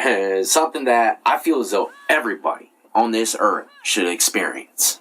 But that's a wrap, ladies and gentlemen. Hopefully you enjoyed today's episode. Got a few laughs and learned a few things along the way. Say a prayer for Shyla, man. We got to make sure he stays free.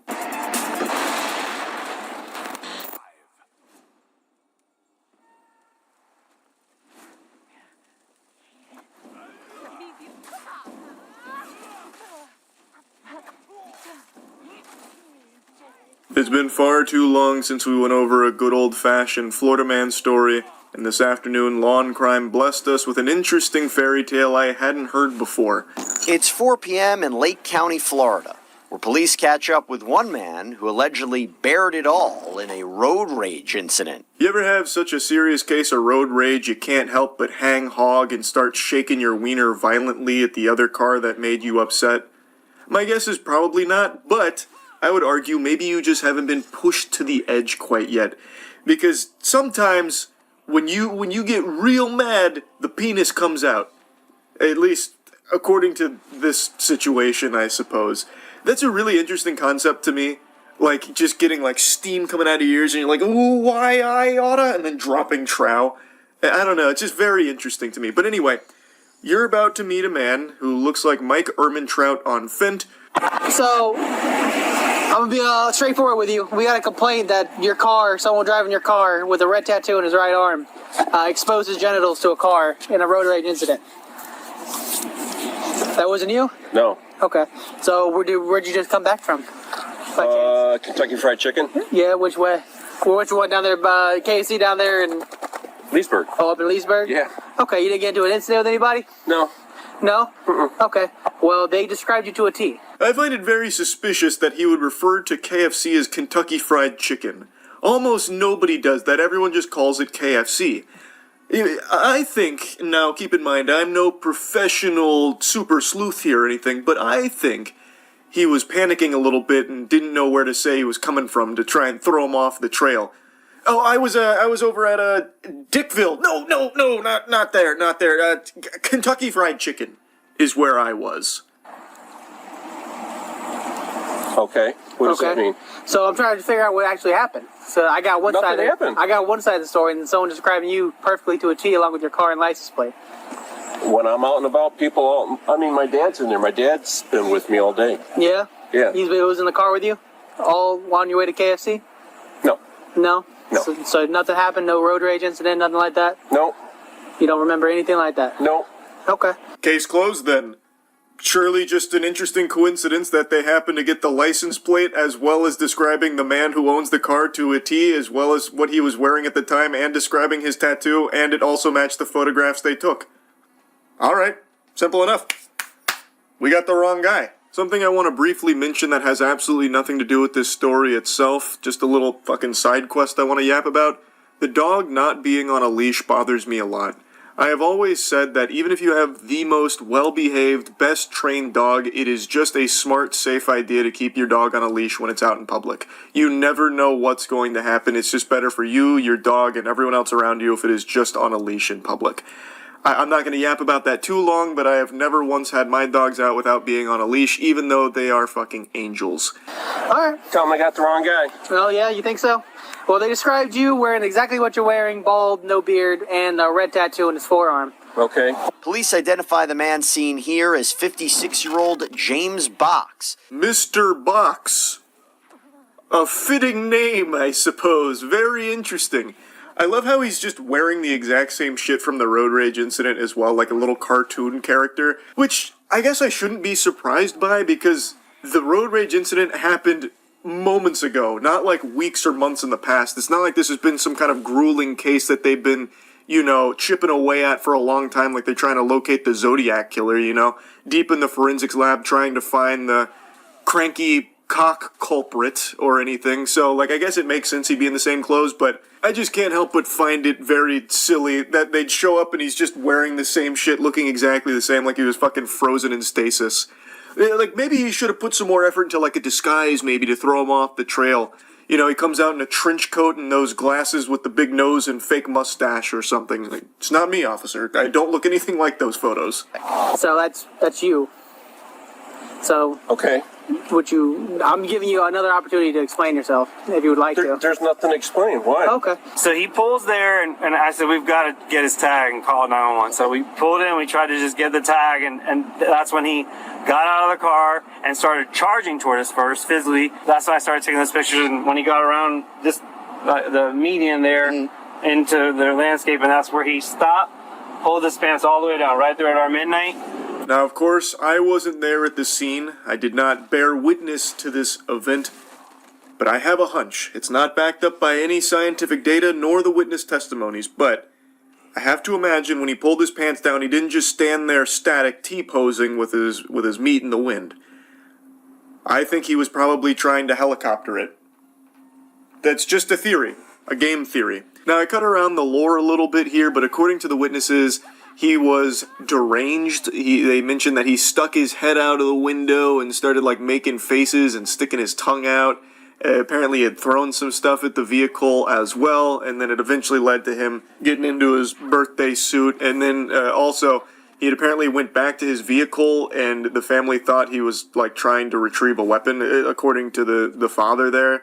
So, like, it seemed like he was trying to scare them to the best of his ability, which is why they got his license plate, got his pictures, and reported it with the intent to like press charges against him. Also, their kid is in the car. Officers decide it's time to confront James again. The cameras, but unfortunately I did. The officers feel they have sufficient evidence to link Mr. Box to that crime. I would agree. It's not like this family just pulled this random fucking license plate out of their butt and somehow it landed at a guy that perfectly matched the description they described as well as matched in the photographs that they apparently took at the scene. I think that's pretty bulletproof, pretty watertight. So now the officers are going to get Mr. Box from his home. Now, I know the body cam footage is a little blurry right now, but he does clean it off. But at the moment, I recognize that the body cam looks like in Schedule 1 when you smoke your own meth. It's all blurry and shit, like you're going through a fog. Hey, Mr. Box, can we have a conversation out here one more time? You can tell me right there. Yeah, come on out. Come on out for us. Yeah. It's time to come out. Time to come out. Oh, you're gonna get rough now, right? No. Show me how tough you are. No, we're going to put tank tops. Put your hands together like you're praying. I don't pray. Okay. Mr. Box with an exquisite move here, a scholar's mate on the board. He puts them in a checkmating position when he says he doesn't pray. An interesting gambit from Mr. Box here, but it doesn't stop him from getting handcuffed. With intent to prosecute. Is it the people in the car? Yeah. Well, if you want to, hey, hold on a Watch your leg. second. I'm shutting the door. If you want to ask my dad the question, you can move your leg, or I'm gonna put you in for. For what? Exposing his sexual organs to a woman and her child. Yes. I don't know anything about that. Well, no, I got a question for you. it happened out on the road. Did you go to KFC with your son? Did I go to where? KFC with your son? No. No? You might remember at the beginning of the story, Mr. Box said that his dad was with him all day, but then when he was asked if his dad was in the car when he went to KFC, he said no, which then makes it completely useless. His dad was not with him all day in that regard, clearly. And then when he's being put in the back of the police cruiser, he says to ask his dad the question, which, again, is worthless, because he already said his dad wasn't in the car. But they do still ask the father, were you in the car when your son went to KFC? And he just says, no. But he does say that they were together earlier, and he didn't see his son bring out the old, 3-inch glory or anything. So, like, I don't know why Mr. Box really thinks that his father's in a position to be able to, try and, bring the heat off of him somehow, when he has already said that his dad wasn't there for when this would have happened. But anyway, they do talk to the father and inform him of what's going on. I feel really bad for the dad in this case because he seems like he is just really upset about it, which makes a lot of sense why he would be. Anyway, though, you hate to be a car on the road when Mr. Box is behind the wheel because he might just snap and you might see a little something more than you bargained for out there in the old, great outdoors. Anyway, yeah, they brought him in on the charges of indecent exposure. That's really about it. See ya.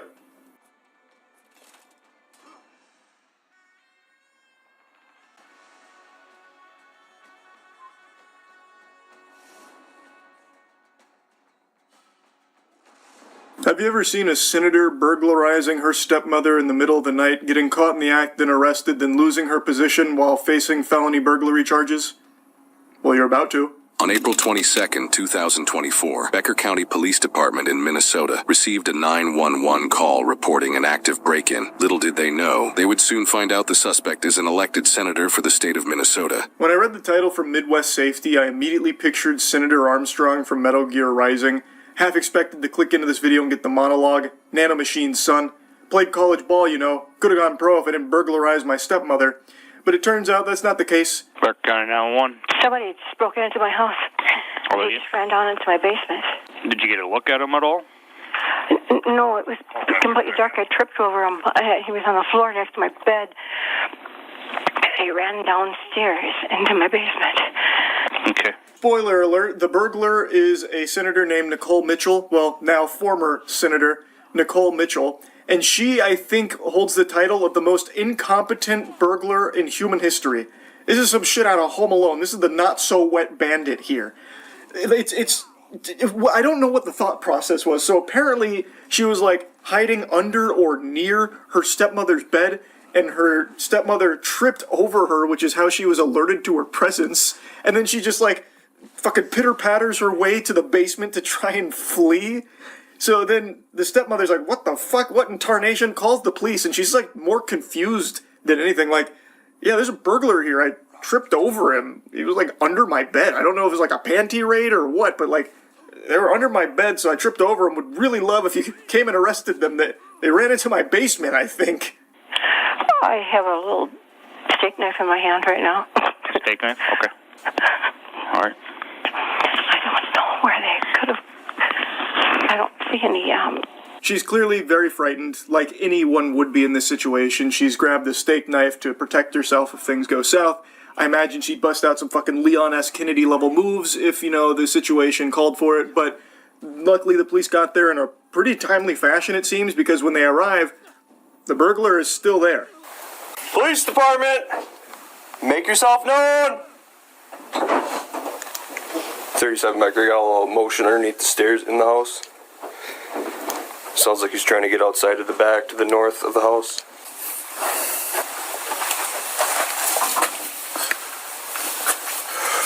Get on the ground. Okay. Get on the ground. Carol? Yeah? It's Nicole. It's Nicole? I was just trying to get a couple of my dad's things because he wouldn't talk to me anymore. So they got her, and then the big reveal, the huge plot twist. She calls her stepmother by name, and the stepmother is shocked that it's her stepdaughter, Nicole. And she tries to explain that she was just there to get a few of her dad's things. And now that story is going to change a lot over the course of this adventure, but make a note of this. She's there because she just wants to get some of her father's belongings, which explains why she's in a cartoonish cat burglar outfit. It actually looks like she's going to a Halloween costume party, but couldn't think of any ideas, so stopped by Spirit Halloween and grabbed the cheapest burglar costume she could find for it. It is unbelievable how, cliche this outfit is. I am stunned to see a real burglary from someone dressed like this. I'm also shocked that she didn't just, bolt for the front door and run away. Instead, she trapped herself in the basement and just squatted there, literally just standing in the middle of the bathroom. I don't know if she tried to do a Blair Witch staring at the wall or something, if I can't see them, they can't see me. I have no idea, but it was not the cleanest getaway. And speaking of clean, You need to clean yourself up using Cheeky soap. And great news, we just introduced a new scent into the family here, Bahami Mami. It's a tropical scent. It is fantastic. You're gonna love it, and you need to upgrade your hygiene. It's time, and this is the best way of doing it. Highly moisturizing body soap, best soap in the universe. Go to usecheeky.com and get some. She also stole documents out of the house. She's my stepdaughter. I didn't steal any documents. How did I steal documents? Nicole, what's your last name? Mitchell. Stand up. No one stole anything, Carol. I don't have anything on me. If you want to talk. You got anything on you? No. Yeah, what a nonsensical thought process, Carol. Obviously no one stole anything. What an outlandish thought to even cross your head. Why would you even get the idea that there could have been a burglary taking place here just because I'm in your house unannounced in the middle of the night, hiding under your bed, dressed like I'm about to go rob a bank? What? Does that mean all of a sudden I'm here stealing something? No. Why was she squatting down next to my bed? Who is this to you? Pardon? Who's this to you? She's my stepdaughter. Stepdaughter. She's also a Minnesota senator. A great question, Carol. Why was she squatting down next to your bed? The world may never know. The Lord has no idea. She lives in the Twin Cities. Unknown to the officer at the time, the suspect previously was a meteorologist for the Weather Channel and a local news anchor before being elected a senator. She's a senator? Yeah. Yeah. Was. Was or is currently? She is. I meant after this. Oh. Her stepdaughter may have been a meteorologist predicting the weather, but Carol predicted the future here with this one, and she was right on the money. It is past tense. Nicole was a senator, but after this burglary, she is no longer and is facing some super serious charges. My husband passed away, just her father. And the day after he died, her aunt came here, and they walked out with all these, it was two. Okay. They were walking out the door with all these forms, and I ran out the door. I said, "What are you guys doing?" Nancy said, "We're just trying to help you, just trying to figure out where you are financially." No, it's a... So here's where breadcrumbs start to connect a little bit. Carol mentions that Nicole is very close to one of her aunts, and after her husband passed away, they came and took some documents from this house while saying that they're just making sure she's doing everything, correct when it comes to finances. Which, that smells a little fishy. There's something stinky afoot there. And now all of a sudden Nicole is back unannounced in the middle of the night dressed like a fucking thief class in an MMO.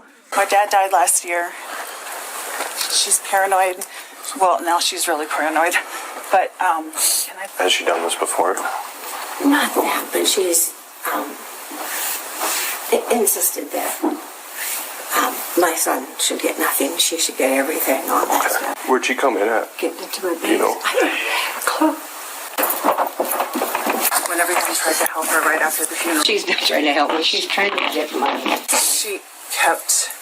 I can show you my bank account. Let's go upstairs. So this is Nicole Mitchell's strategy. This is her go-to play here to try and weasel her way out of the trouble she's in. The crux of her argument for why she's there is that her stepmother is paranoid, and she's been mentally declining, and she's senile, doesn't understand things, so she's, talking all crazy, all that paranoia.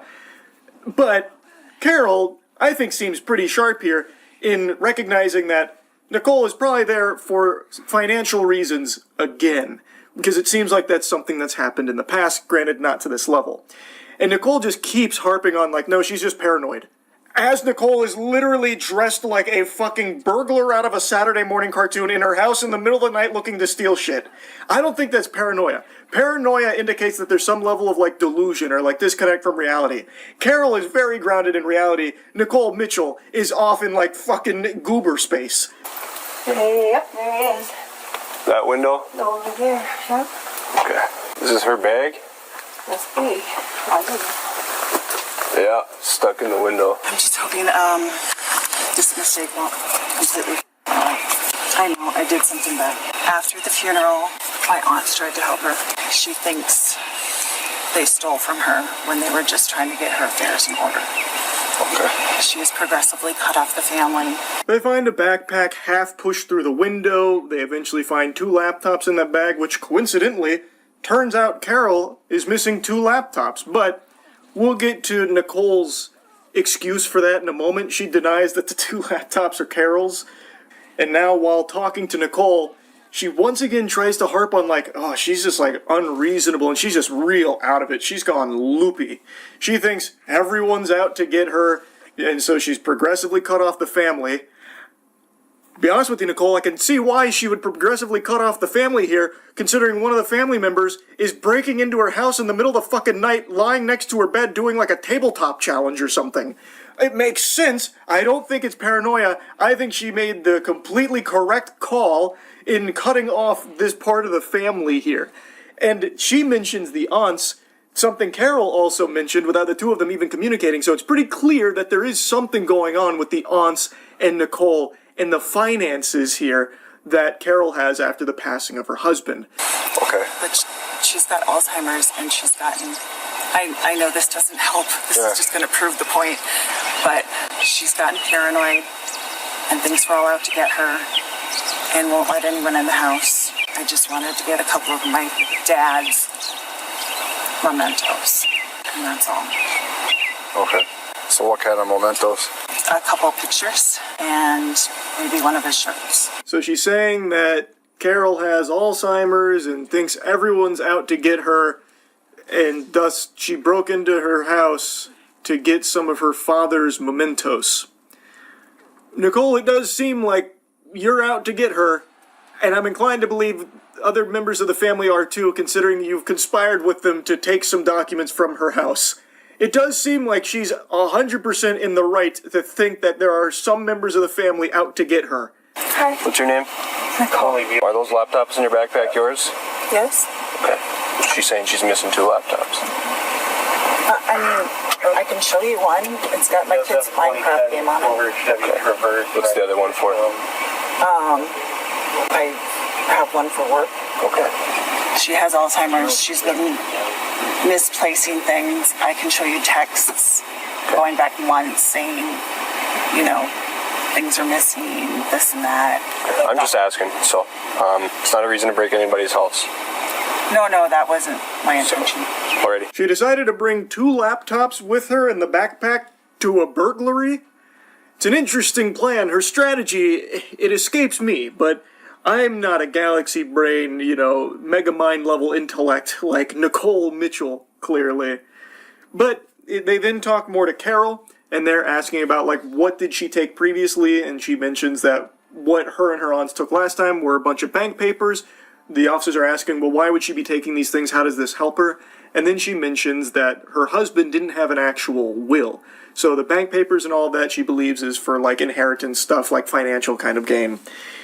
Which makes a lot of sense. Significantly more sense than Nicole's story. Okay, how come it has Carol's name on it? It was one that she had given me way back when to use for the kids. Well, she's missing 2 laptops. That's what she said. So I'm taking this laptop. How about this one? Okay, that one's got your name. Okay, that one will stay with your property, but I am taking this one. That's fine. Did you try shoving that backpack out and it didn't go out?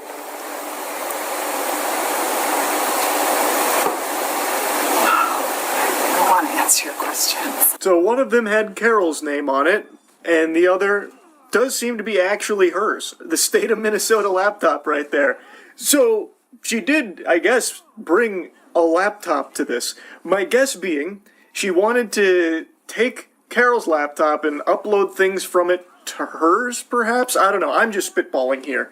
But it is very clear that she had some bad intentions. I don't think it was just to get some of her father's mementos. And in fact, she completely drops that narrative, by the way. After this arrest, this is the only time she tries making that claim. She then must have consulted with a lawyer or something, fucking called Saul, but Saul was too busy on Fent or something, because then she completely changes this story and goes with the narrative that she was actually only there to check on her stepmother's well-being because she cared so much. She just loves her so much and wanted to make sure she was okay.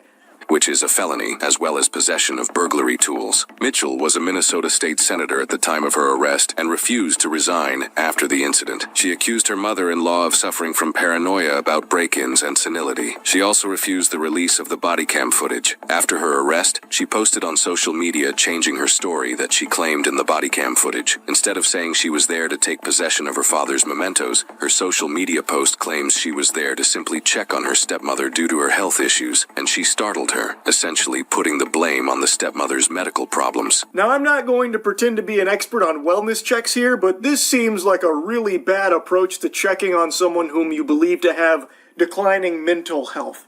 To dress up like a burglar and then hide under their bed in the middle of the night unannounced, and then scaring the bejeebus out of them, then scurrying down to the basement while desperately trying to get through the window. I don't know, call me crazy, but it just doesn't really seem like the priority and the goal here with breaking into the house was just to make sure that your beloved stepmother was doing okay. I feel like if someone was wanting to check on me, they probably wouldn't bust into my fucking house in the middle of the night and hide under my bed, causing me to trip over them, still say nothing, by the way, and then just run away. I don't know, I wouldn't have that moment and be like, oh, thank God they checked on me. That wasn't a burglar, that was my best friend, no doubt, making sure that I'm doing okay. Ah, that's so sweet of them to stop by in their burglar costume in the middle of the night. What a crazy story to try and spin. There is no human being on the planet that would believe that. Like, her previous attempt with, like, getting her father's mementos, that makes sense if she had any of her father's mementos in her bag, which she didn't, apparently. So maybe that's why they tried this, because she couldn't, like, procure any of that. It clearly wasn't why she was there. So maybe the lawyer was like, if you try that, they're going to grill you on, well, why didn't you have the mementos? Whereas here, they can't tell you what you were actually there to do, I suppose. But you can definitely poke a hole in the logic of this. It makes no sense at all. She didn't check on Carol's health or anything. And if she was there to do that, why is she dressed like a burglar? Like, there are just so many obvious flaws with it. Though now I'm really playing with this thought experiment here, like how you'd possibly argue this. I guess maybe something you could squeak out is be like, oh, well, I thought Carol liked burglars. You know, some people really like clowns. You like clap at clowns, makes them laugh, makes them feel better. I thought Carol would feel better if I dressed like a burglar. I always thought she was a big fan of that get-up. I misunderstood, I'm sorry, but I really was there to check on her health. Like, I don't know, like, maybe you could try that? This, however, doesn't line up with the fact that she was wearing the most cliché burglar outfit she possibly could have. She then put out a statement saying she has no intention of resigning from her seat in the Senate. However, in mid-July 2025, things took an unexpected turn for her. New today, a Minnesota state senator found guilty of burglarizing her stepmother's home has officially resigned. She testified during her trial she was checking on her stepmom, not stealing from her. A jury disagreed, finding her guilty. According to Midwest Safety, her sentencing is on the 10th, but she was found guilty of the burglary. I think we can say with confidence, probably one of the most unskilled burglars the video camera footage has ever captured. Like, this is Three Stooges level. So, yeah, that's really about it. So, yeah.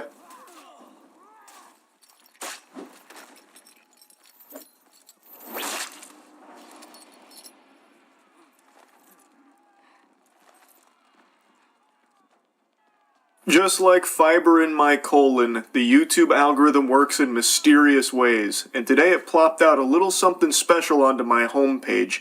A beautiful little nugget that highlighted a scam that I would have never even imagined as a possibility. A YouTuber named Falfin, whom hasn't uploaded in 6 years, came out of nowhere from the top turnbuckle and delivered a smackdown onto a nutrition brand that had a protein powder that they were hawking that isn't quite what it seems. Now, if you read the title of this video, it says this company sold cake batter as protein powder. That title is admittedly a little misleading, because cake batter is probably more nutritious than what they were parading around as protein powder and selling. It is a homemade label, and in that little screenshot there I showed you, the keen observers out there, the astute viewers, may have noticed that there's a bit of a big typo on that nutrition label. Instead of dietary fiber, it's dietati fiber. So this is not like a real label, and it actually gives me similar vibes to like the OG pink sauce shenanigans. So it turns out, we're going to go through this video together, that this nutrition brand had this protein powder that was not as advertised, and it certainly didn't have the macros that it was pretending that it did. If you're into fitness and live in Northern California, there's a decent chance you've heard of Holmes Nutrition. Anyone that has tried Holmes Nutrition protein powder would say the following two things about it. One, that it's the most delicious protein powder they've ever had, and two, that it tastes just like cake batter. The powder itself even advertises how it's great for baking. One scoop has 22 grams of protein and only 3 grams of sugar, but it tastes so much like cake batter that someone got suspicious. Now, I'm not familiar with this brand, I've never heard of it before, but it seems like it had a lot of glaze with people praising its flavor in particular. It had great macros, judging by the nutrition label. If you ignore the misspellings of dietary as well as essential amino acids, it seems as though they called them essential amino acids. But if you put that stuff aside, that pesky grammar and spelling, it all looked great. Now, real quick, why you should never ignore something like that on a label is these are extremely important pieces of information to get right. And if there are spelling errors in there, that showcases that something's a bit fishy, something's gone awry. Smells stinky. If a label isn't correctly, accurately describing what the contents are in this product that's being consumed, that can be the difference of someone getting sick.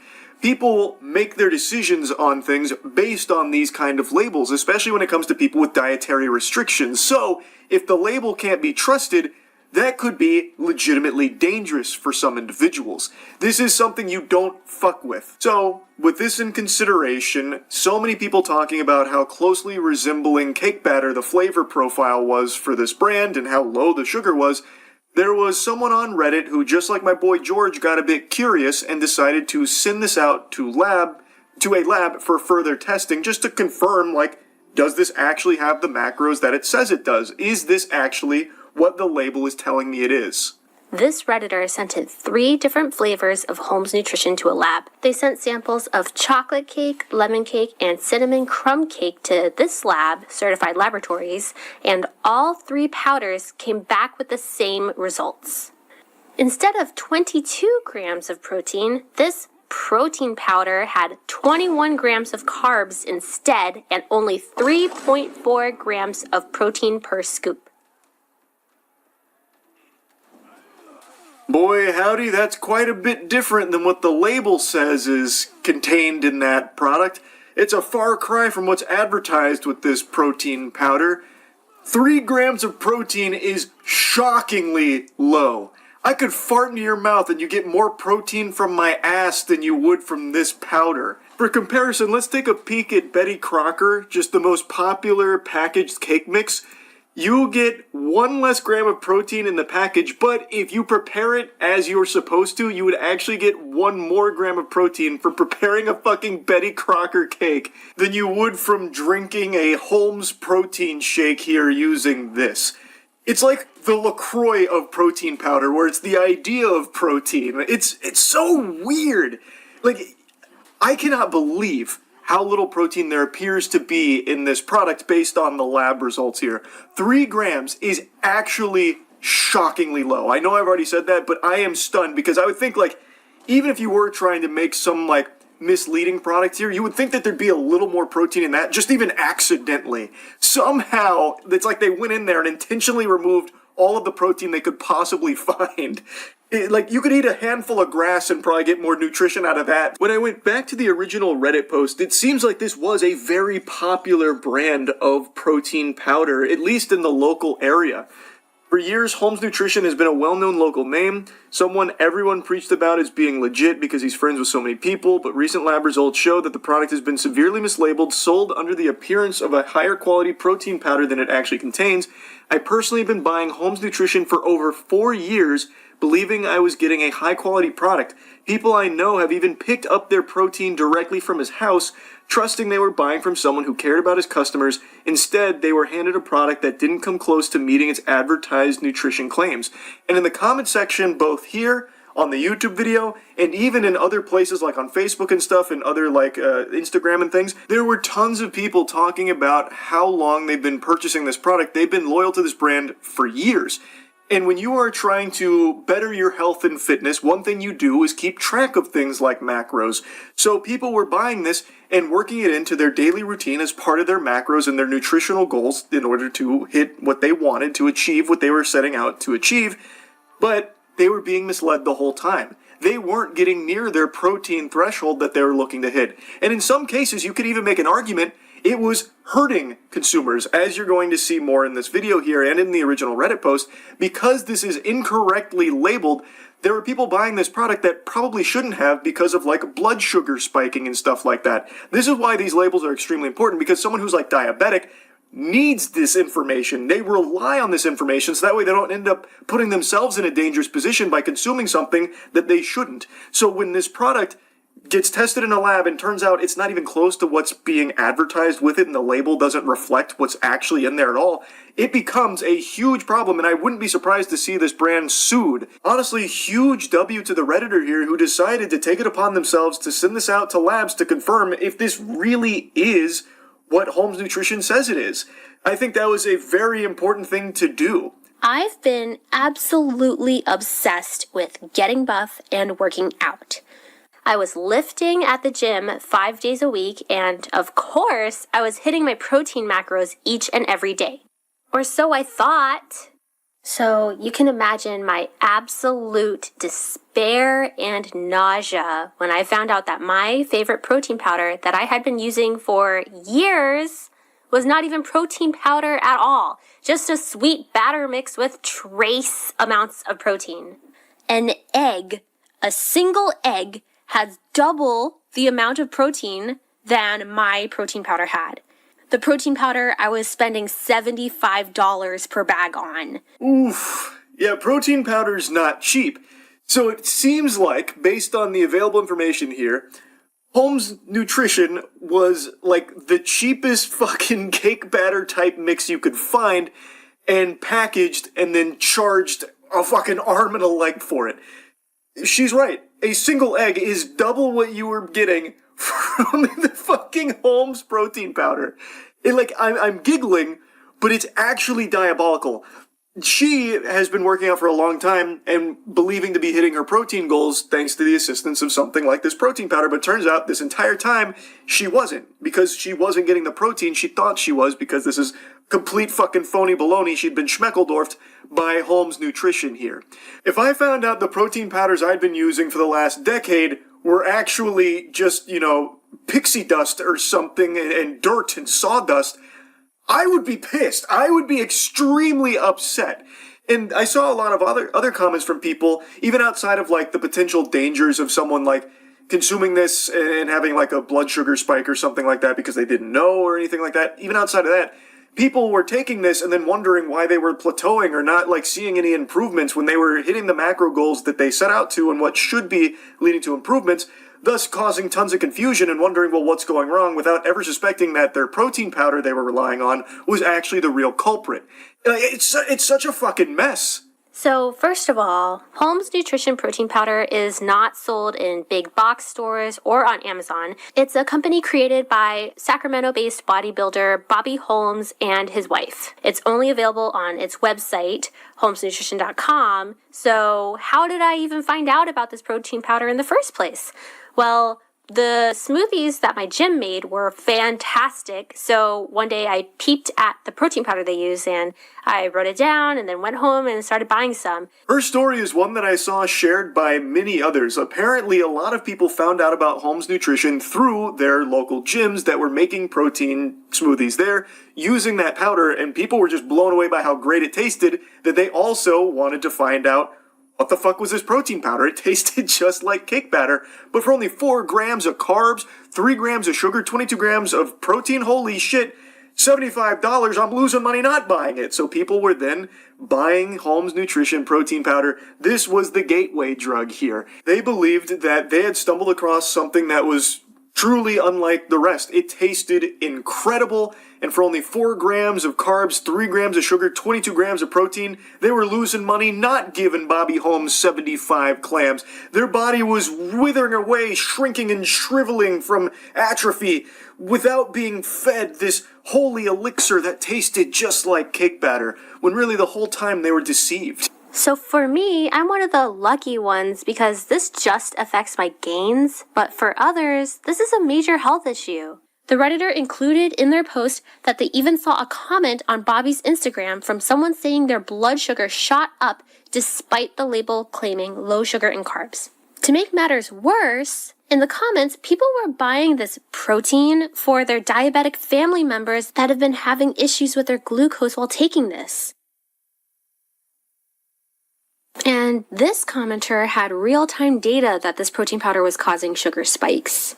Now, these are just Reddit comments, so this could be as real as, my dad works at Bungie and he's gonna have you banned off Minecraft or something.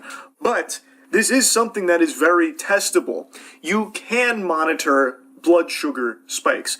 And there are so many people reporting it, I'm willing to believe that that is probably accurate. The lab results are pretty conclusive. There's not a lot of wiggle room for that to be in error.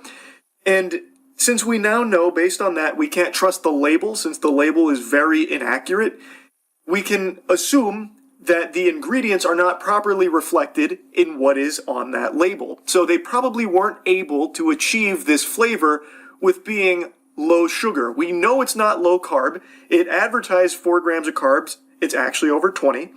The sugar content is also probably higher, which she is about to dive into in just a moment. So I do think that it's probably legitimate claims here that people that were using this product were probably experiencing fluctuations in their blood sugar levels as a result of it, because they were taking it under a false pretense. They were misled thinking that it was low carb, low sugar. The original post with the lab results were posted on Reddit on March 3rd, 2025. On March 27, they posted an update saying that Holmes Nutrition has removed all of their protein powders from their online store. So when we go to the Holmes Nutrition website, it has the following messages, starting with the bottom being the oldest. Unfortunately, we have encountered an unexpected issue with the manufacturing facility for the protein. Due to the large increase in demand, the current facility was having issues. The message is still on the site to this day. It's been like this for many months now, and actually, a lot of customers of Holmes Nutrition found out about the potential fraud because they were Googling, where is Holmes Nutrition protein powder? And in Googling that, a lot of people found this Reddit post. So people unintentionally stumbled into this knowledge that their protein powder was severely mislabeled because they were trying to buy more of it. Now, Holmes Nutrition doesn't appear to be acknowledging it in any way, shape, or form. They're kind of plugging their ears to it, putting their head down and just saying, oh, it's temporarily off the shelves because we got to find a manufacturer. You guys just love it so fucking much that we've got to stop selling it online for now while we look for another manufacturer. That's the only reason it's not here right now. I imagine the reason for that is probably obvious. If they did say, like, whoops-a-daisy, you got us, well, we're going to have to start changing our label around to be accurate. Sorry about the inconvenience. They would be sued into fucking oblivion like that. It would be instantaneous. So their only card to play is just ignore it and hope people don't try and, pursue further action against them. I don't believe the story that they have to find another manufacturer now. That just seems like a convenient excuse. I don't put any stock into that being truthful. You can't trust their label and you can't trust their word, it seems. For myself, it was either in March or April of this year, 2025, that I first noticed the products were unavailable on the website and that Holmes was citing manufacturer issues. So since the Reddit post was already up by the time I independently noticed their website, I don't have definitive data to show if the products were pulled down before the post went up or after or in response to this post exposing them. But given the timeline within the post, it seems that these messages on the site were after or in response to this Reddit post. Okay, wait. As I was editing this video, I saw this Instagram post from Diamond Tier Fitness, which is this gym in northern Sacramento, that said it's selling Holmes protein. So it seems like while it's not available to order directly through their site, they are selling it through local gyms. And the reason for that, at least in my opinion, is that they probably have recognized that people online are a little more privy to the potential falsified nutrition label here, and thus they believe selling their inventory that they have left, which I imagine is probably sizable, they probably have quite a lot in stock that they want to offload. They found the best way to do that would be locally doing it at these gyms where people aren't just going to stand there and start like Googling it right then and there. They'll just be like, oh, this, I'll trust the label. Since we have all been led to believe that labels are accurate, they are supposed to be 100% representative of what is actually the contents of that product. So people are most likely going to be inclined to trust it if they buy it in person, as opposed to online where they might stumble across that Reddit post. So my theory is they're selling through these local gyms because they have all of this inventory that they know they can't really sell online right now. It's a little too hot, hot tub is too hot. So they're doing it locally, hoping that people will be none the wiser and won't look into it past oh, yummy, this tastes great. And that's what I think, at least. While I was writing out this video and looking at my bag of protein powder, I noticed that the dietary and dietary fiber on the bag is spelled wrong. So this indicates that Bobby and his wife created this nutrition label themselves, which is allowed by the FDA, but does open the door for extreme inaccuracy and lack of trustworthiness in what's claimed on the label. So the FDA does not approve supplements or protein powders, so you're never going to see the FDA approved stamp on any of them. But that doesn't mean they are exempt from the FDA's labeling regulations. They still have to follow the FDA labeling laws. That was fascinating to me because I didn't know that you could just make your own labels for the product. I knew protein powders weren't FDA approved. I think most people in the fitness space do recognize that. But I didn't know you could still just make your own fucking labels and just pull numbers out of your ass here. I mean, you can't. As you mentioned, you still have to follow, the labeling laws. But I still thought you couldn't even just do that as, some goober sitting at your home computer and typing it all out. I still thought it would have to go through something a little more official for something like that. In addition, it includes non-dairy creamer as an ingredient, but pursuant to the Code of Federal Regulations, Title 21, Section 101.4b, if an ingredient is made from 2 or more ingredients, it must declare the established common or usual name of the ingredient, followed by a parenthetical listing of all ingredients that ingredient is made of. So, this has more ingredients that make up that non-dairy creamer, like vegetable oil or possibly even dipotassium phosphate, which are common ingredients in non-dairy creamer that are just not listed in the ingredients list. Additionally, it says cane sugar as an ingredient, so we know there are added sugars, but it just lists sugars, 3 grams. The Code of Federal Regulations, Title 21, Section 101.9, specifies that added sugars must be declared separately from total sugars and include the percent daily value. So, not only is the protein and carb content completely misstated, but there are just so many problems with pretty much every aspect of the packaging. Yeah, to me, that's kind of a slam dunk right there. There's not a whole lot of argument that Holmes Nutrition could possibly make for why they wouldn't fully list out the ingredients there that make up that creamer, nor why they didn't separate sugars and added sugars. Well, the reason they wouldn't do the added sugars is because it would look a lot worse. There's probably a lot of added sugars in there, which is how they're able to achieve that cake batter-like taste that they're so famous for, most likely. So, her looking at the ingredients there and showcasing how it's not exactly compliant with the established protocol, I think is a very strong piece of evidence that this is all fucking bogus. That what Holmes Nutrition has done here is just reprehensible.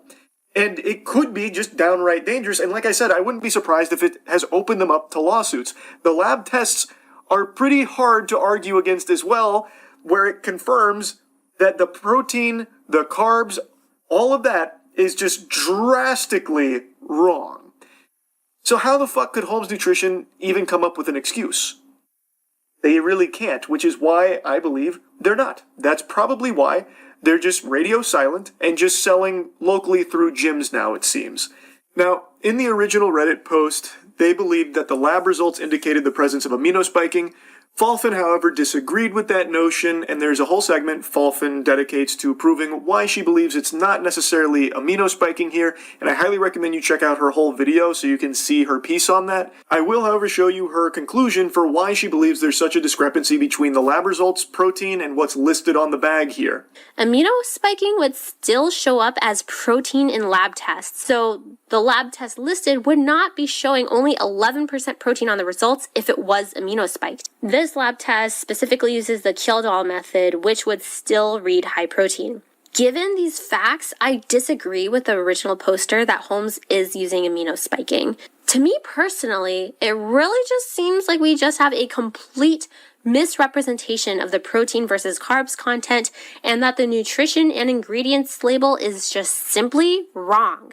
I'm not a lawyer or a judge, so I can't say whether this was intentionally deceptive or just severe incompetence. Given what she explains with amino-spiking, which I wasn't entirely knowledgeable on in the protein powder space, I think she did a good job of explaining why she believes this isn't the result of amino-spiking, and I agree with her conclusion that it probably is just grossly mislabeled. And while I understand it's impossible to say if it's intentionally, maliciously done this way, or if it's just them being extremely fucking stupid, like they're all just bumbling morons over there at the Holmes Nutrition HQ, I feel like, given all of the other factors at play here, to me personally, it feels like it probably is this way by design. It feels like they are intentionally trying to make this product appear as though it's something that it's not, knowing full well when people try it, they're going to love the flavor, and since they see these great macros on the back, they're going to be like a lifelong customer, as you've seen from so many other commenters and so many other people speaking up about like how betrayed they feel for years spent buying this product. So I feel like it's probably by design, but of course I can't say that with 100% certainty, but regardless, it's a huge fucking problem. So I know this was a long video, but I just had to talk about this. I'm not a YouTuber, I'm just a person that is angry and wants other people to be aware of this. If you've made it this far, thank you so much for listening to what I have to say. I hope you have a great day and that you don't find out that you were scammed by your protein powder. She also had a segment in here where she was mentioning other protein players in the space that were facing legal hot water, being sued because of mislabeled products, that maybe didn't have as much protein as the label said. So, like, there's a precedent set where you can't just completely fucking lie about how much protein is in your product. Now, as for whether or not Holmes Nutrition is going to face any legal ramifications, who really knows? But really, this was a very interesting video. Falfin mentions she's not a YouTuber. She was just a victim of this scam and wanted to alert others to it as well. And it's not something that she's doing just trying to fish for clicks or farm a drama or something like that. She was buying this protein powder for years, wasting hundreds of dollars over the course of this period of time, and she's far from the only one. You can see tons and tons of testimonials from people claiming that they've been buying this for years, spending upwards of like $2,000 over the course of this period of time, all under the belief that this product was helping them achieve their health and fitness goals, when really the truth of it appears to be, based on the lab results, that it was actually hampering those goals. It was actively working against them. That fucking sucks. Like, that's terrible. That's a degenerate scam right there, based on all available information. So, I just found this to be so interesting. Falfin absolutely crushed it on this video here. I know she says she's not a YouTuber, but I'm curious if she's going to do any other content in the future, because this was just really well made. And hats off to the Redditor who did the initial investigating in the beginning, sending this to a lab, being alerted to the fact that something is just awry here. It's a bit fishy, and then decided to follow through on an investigation to make sure that, everything was above board here. And then what they found out, they shared with, the world. So that way other people weren't getting, misled by it anymore. So, yeah, anyway, I just had to yap about this one. That's really about it. So, yeah.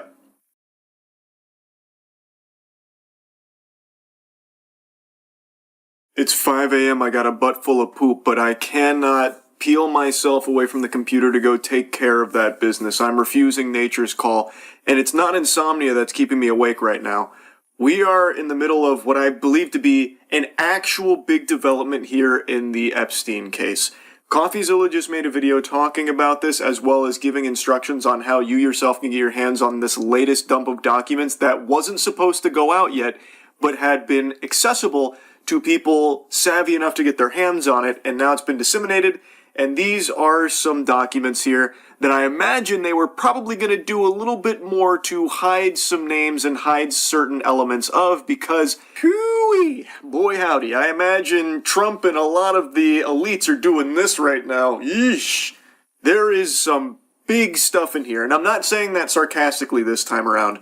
Yes, the vast majority is still like hundreds of pages of completely blacked out, redacted garbage, like it's completely useless.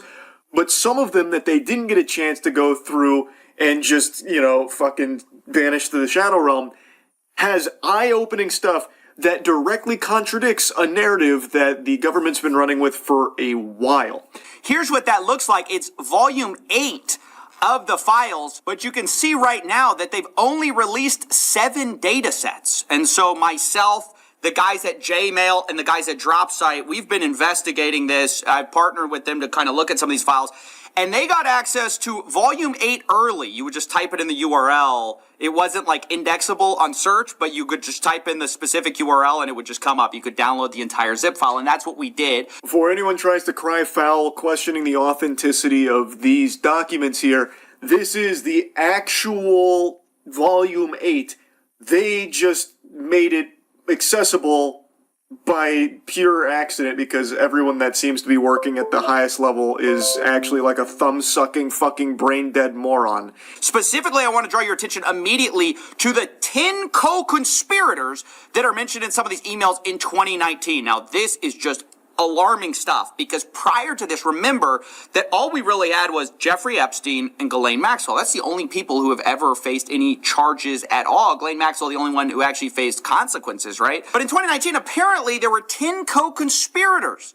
Now, the people who were sending this to and from have been blacked out, but at the bottom we see that this is the Violent Crime Section, Crimes Against Human Trafficking Unit. That is huge information, especially when you consider clowns like Kash Patel saying that there's no evidence that Jeffrey Epstein was trafficking victims to others or anything like that, making it seem like it was a solo operation and Ghislaine Maxwell, was second fiddle and that's it. And also Maxwell, worth remembering, isn't exactly facing the harshest of punishment. Not real justice there now that she's at a summer camp prison for a little bit, petting service animals. So, I want to also make a side note. Kash Patel needs to be in jail. Like, he literally needs to be arrested. I don't know why perjury isn't something that's taken seriously anymore. There is irrefutable evidence Kash Patel has lied on record about this case. It's crazy that he just gets to do that with pure immunity. But I won't start shitting and spitting about that too hard right now. The important thing about this piece that CoffeeZilla is highlighting is that we now have information that confirms that authorities were looking into other co-conspirators in this operation. Co-conspirators that clearly they must have dropped the leads at some point. They stopped sniffing around, said not worth pursuing. But at one point, they did have other co-conspirators and apparently quite a bit of information on them, as the documents seem to hint at and reveal and talk around. So, what the fuck happened, and why are they now pretending that there aren't co-conspirators when we now have hard proof that there was and that they were pursuing for however brief a time? And additionally, some of the details on this are revealed later because we see this subject line. It says co-conspirators at the top. And it says, blank does not need to head out. We made contact with blank last night in New York City. Blank last night in New York. Contact was made with blank, blank, and blank. By the way, I love how these potential co-conspirators are people who are being blacked out. Like, why? I thought the whole point of this was you couldn't redact people for personal information reasons or for public embarrassment. You could only redact on the basis of it being a victim. And I'm not sure how these people could possibly be victims here. Epstein Files Transparency Act prohibits redactions, quote, on the basis of embarrassment, reputational harm, or political sensitivity. Has anything been redacted on that basis? Absolutely, positively not. Liar, liar, plants for hire. His nose about to grow fucking 5 feet with that big old fib. this is inarguable that they are redacting names of people that aren't victims here. As CoffeeZilla points out, these are co-conspirators. The evidence is overwhelming. There's no wiggle room here, no way to weasel out some kind of explanation for why these would be justifiably censored and blacked out and redacted. These are clearly not victims. This is about the co-conspirators. So there should be no exceptions made. Their names should be revealed here in these documents, but they're not. It's been redacted. Why? Who are they covering up for? And why? This is illegal. You cannot do that. And this is inarguably them redacting names of people that are not victims. It's craziness, and it's so blatant, it's right in your face, like the proof is in the pudding, and yet I know people are going to deny it still. It's fucking unhinged. There is no world where you can spin a narrative here where these redactions in these places make sense, because there's no way that what they're talking about right there can possibly be minors or victims. These are co-conspirators that are being protected. That's fucking insanity. But anyways, you can see that it says attempts were made to Blank and Brunel. That's Jean-Luc Brunel, the famous who's now dead. Blank is confirmed to live in New York, was away for the holiday weekend. We did not have a good address, but an attempt was made in New York. Attempts are made to Maxwell today. Blank, you get it. Like, it's all the people they suspected this whole time are redacted, of course. And then they say, I do not know about Ohio contacting Wexner. Now, that's a reference to Les Wexner, the former CEO of Victoria's Secret. This is huge. We've long suspected that he was, of course, one of the co-conspirators. And obviously, the fact the FBI suspected it isn't a 100% proof confirmation. But clearly, they were serving grand jury subpoenas. I mean, that must be who they're talking about, one wealthy businessman in Ohio, because later it's confirmed by this whole idea of Ohio contacting Wexner. Even though most of the names are redacted, it's not all of them. So Wexner's name appears here, as well as Brunel, but as CoffeeZilla mentioned, he's dead. He's already burning in hell right now. But Wexner, this was someone that they grand jury subpoenaed, seemingly, and I don't think I've heard a peep about any kind of consequences or justice being served over there, or any kind of like pursuit on analyzing his connections here to all of this, even though he is here in one of the emails here about being a co-conspirator. What happened there? The well ran dry or something? Like, it turns out he was completely innocent? That seems kind of hard to believe. That'd be a surprising, shocking twist, more so than a fucking Darman video. I don't know about that. That seems a little fishy. And again, why are other names here blacked out? Why are co-conspirators being protected? Why aren't their identities being revealed? Food for thought. And you can see at the bottom, this is from the FBI New York. When you get a chance, give me an update on the status of the 10 co-conspirators. This is really bad to know that we knew as early as 2019 the right people to target, and yet our FBI, who's had evidence of this the entire time, or leads on it, has declined to prosecute. Right? Because this is what the FBI now tells us. Oh, don't bother. Don't worry about it. That's what they wanted us to believe in July. Fast forward to December, we find out there's 10 guys that they knew about since like 6 years ago. It's insane. It is insane, because their position has been like, oh, there was nothing actionable in there, so, stop asking us. Just pipe down. We're busy covering shit up. Stop asking questions, has basically been the philosophy. Our hands are tied. There was nothing. It's all a hoax. Actually, no, the files are on Pam Bondi's desk. No, the files don't exist. It's all a hoax. Wait, actually, here's a ton of fucking files. Nothing's actionable, though. And according to Kash Patel, it was just Jeffrey Epstein. Nobody else. Why? It doesn't go deeper than that. That's it. Case closed. It's a fucking mess. It's a complete circus. And now that we have this kind of information out there, it's even more sickening to know that they are just blatantly protecting these pedophiles, these evil, evil people that engaged in unthinkably heinous actions. They are still getting away with it. And they know, and have known since 2019 apparently, that there are others out there, still at large, and are just not doing anything about it, and would instead rather lie, saying, oh, there's nothing actionable or anything. Yeah, there was really nothing in there at all. In fact, it was all make-believe. In fact, Jeffrey Epstein was never real in the first place. Jeffrey Epstein was the friends made along the way. What are you guys talking about? It's so absurd. It is downright diabolical. The corruption is so blatant, it is right in your face. And even when we are getting drip-fed the tiniest tiddlywinks of information about this case that have been heavily redacted, mind you, we are still seeing just how depraved this is. There is so much evidence that they can't even sweep it all under the rug. We are still finding just how bad this is. Now just imagine what they're keeping from you and covering up and what they've already probably burned and fucking snapped out of existence. And imagine if they actually did follow the rules here and only redact victim information. Just imagine how many people we could point to as blatantly corrupt and needing to be thrown in jail. For the last 6 years, having this kind of information and not acting on it, and to this day, having so many people in the highest levels of government denying its existence and trying to pretend that it's all fucking phony baloney, make-believe, dirty barnacles, horseradish, it's a hoax, it's not real, that kind of thing. Can you imagine if this information did actually properly release with only victims' information redacted? Even over here, we see that in one of the lawsuits, I believe this is with Maxwell, the government actually wanted to refer to people at trial as co-conspirators of the defendant, aka Maxwell, for the purposes of a rule. And then they say Jeffrey Epstein, and then there are two names listed there who are going to be listed as co-conspirators. Again, who are those people? We were told that the only co-conspirator now is Maxwell, and if you don't believe that, you're crazy, you're a conspiracy theorist. But back in 2020, this was an idea not just promulgated by wackos, it was promulgated by who? The FBI themselves, the Department of Justice. Look at this. Co-conspirator question transcript. This is from USA NYS.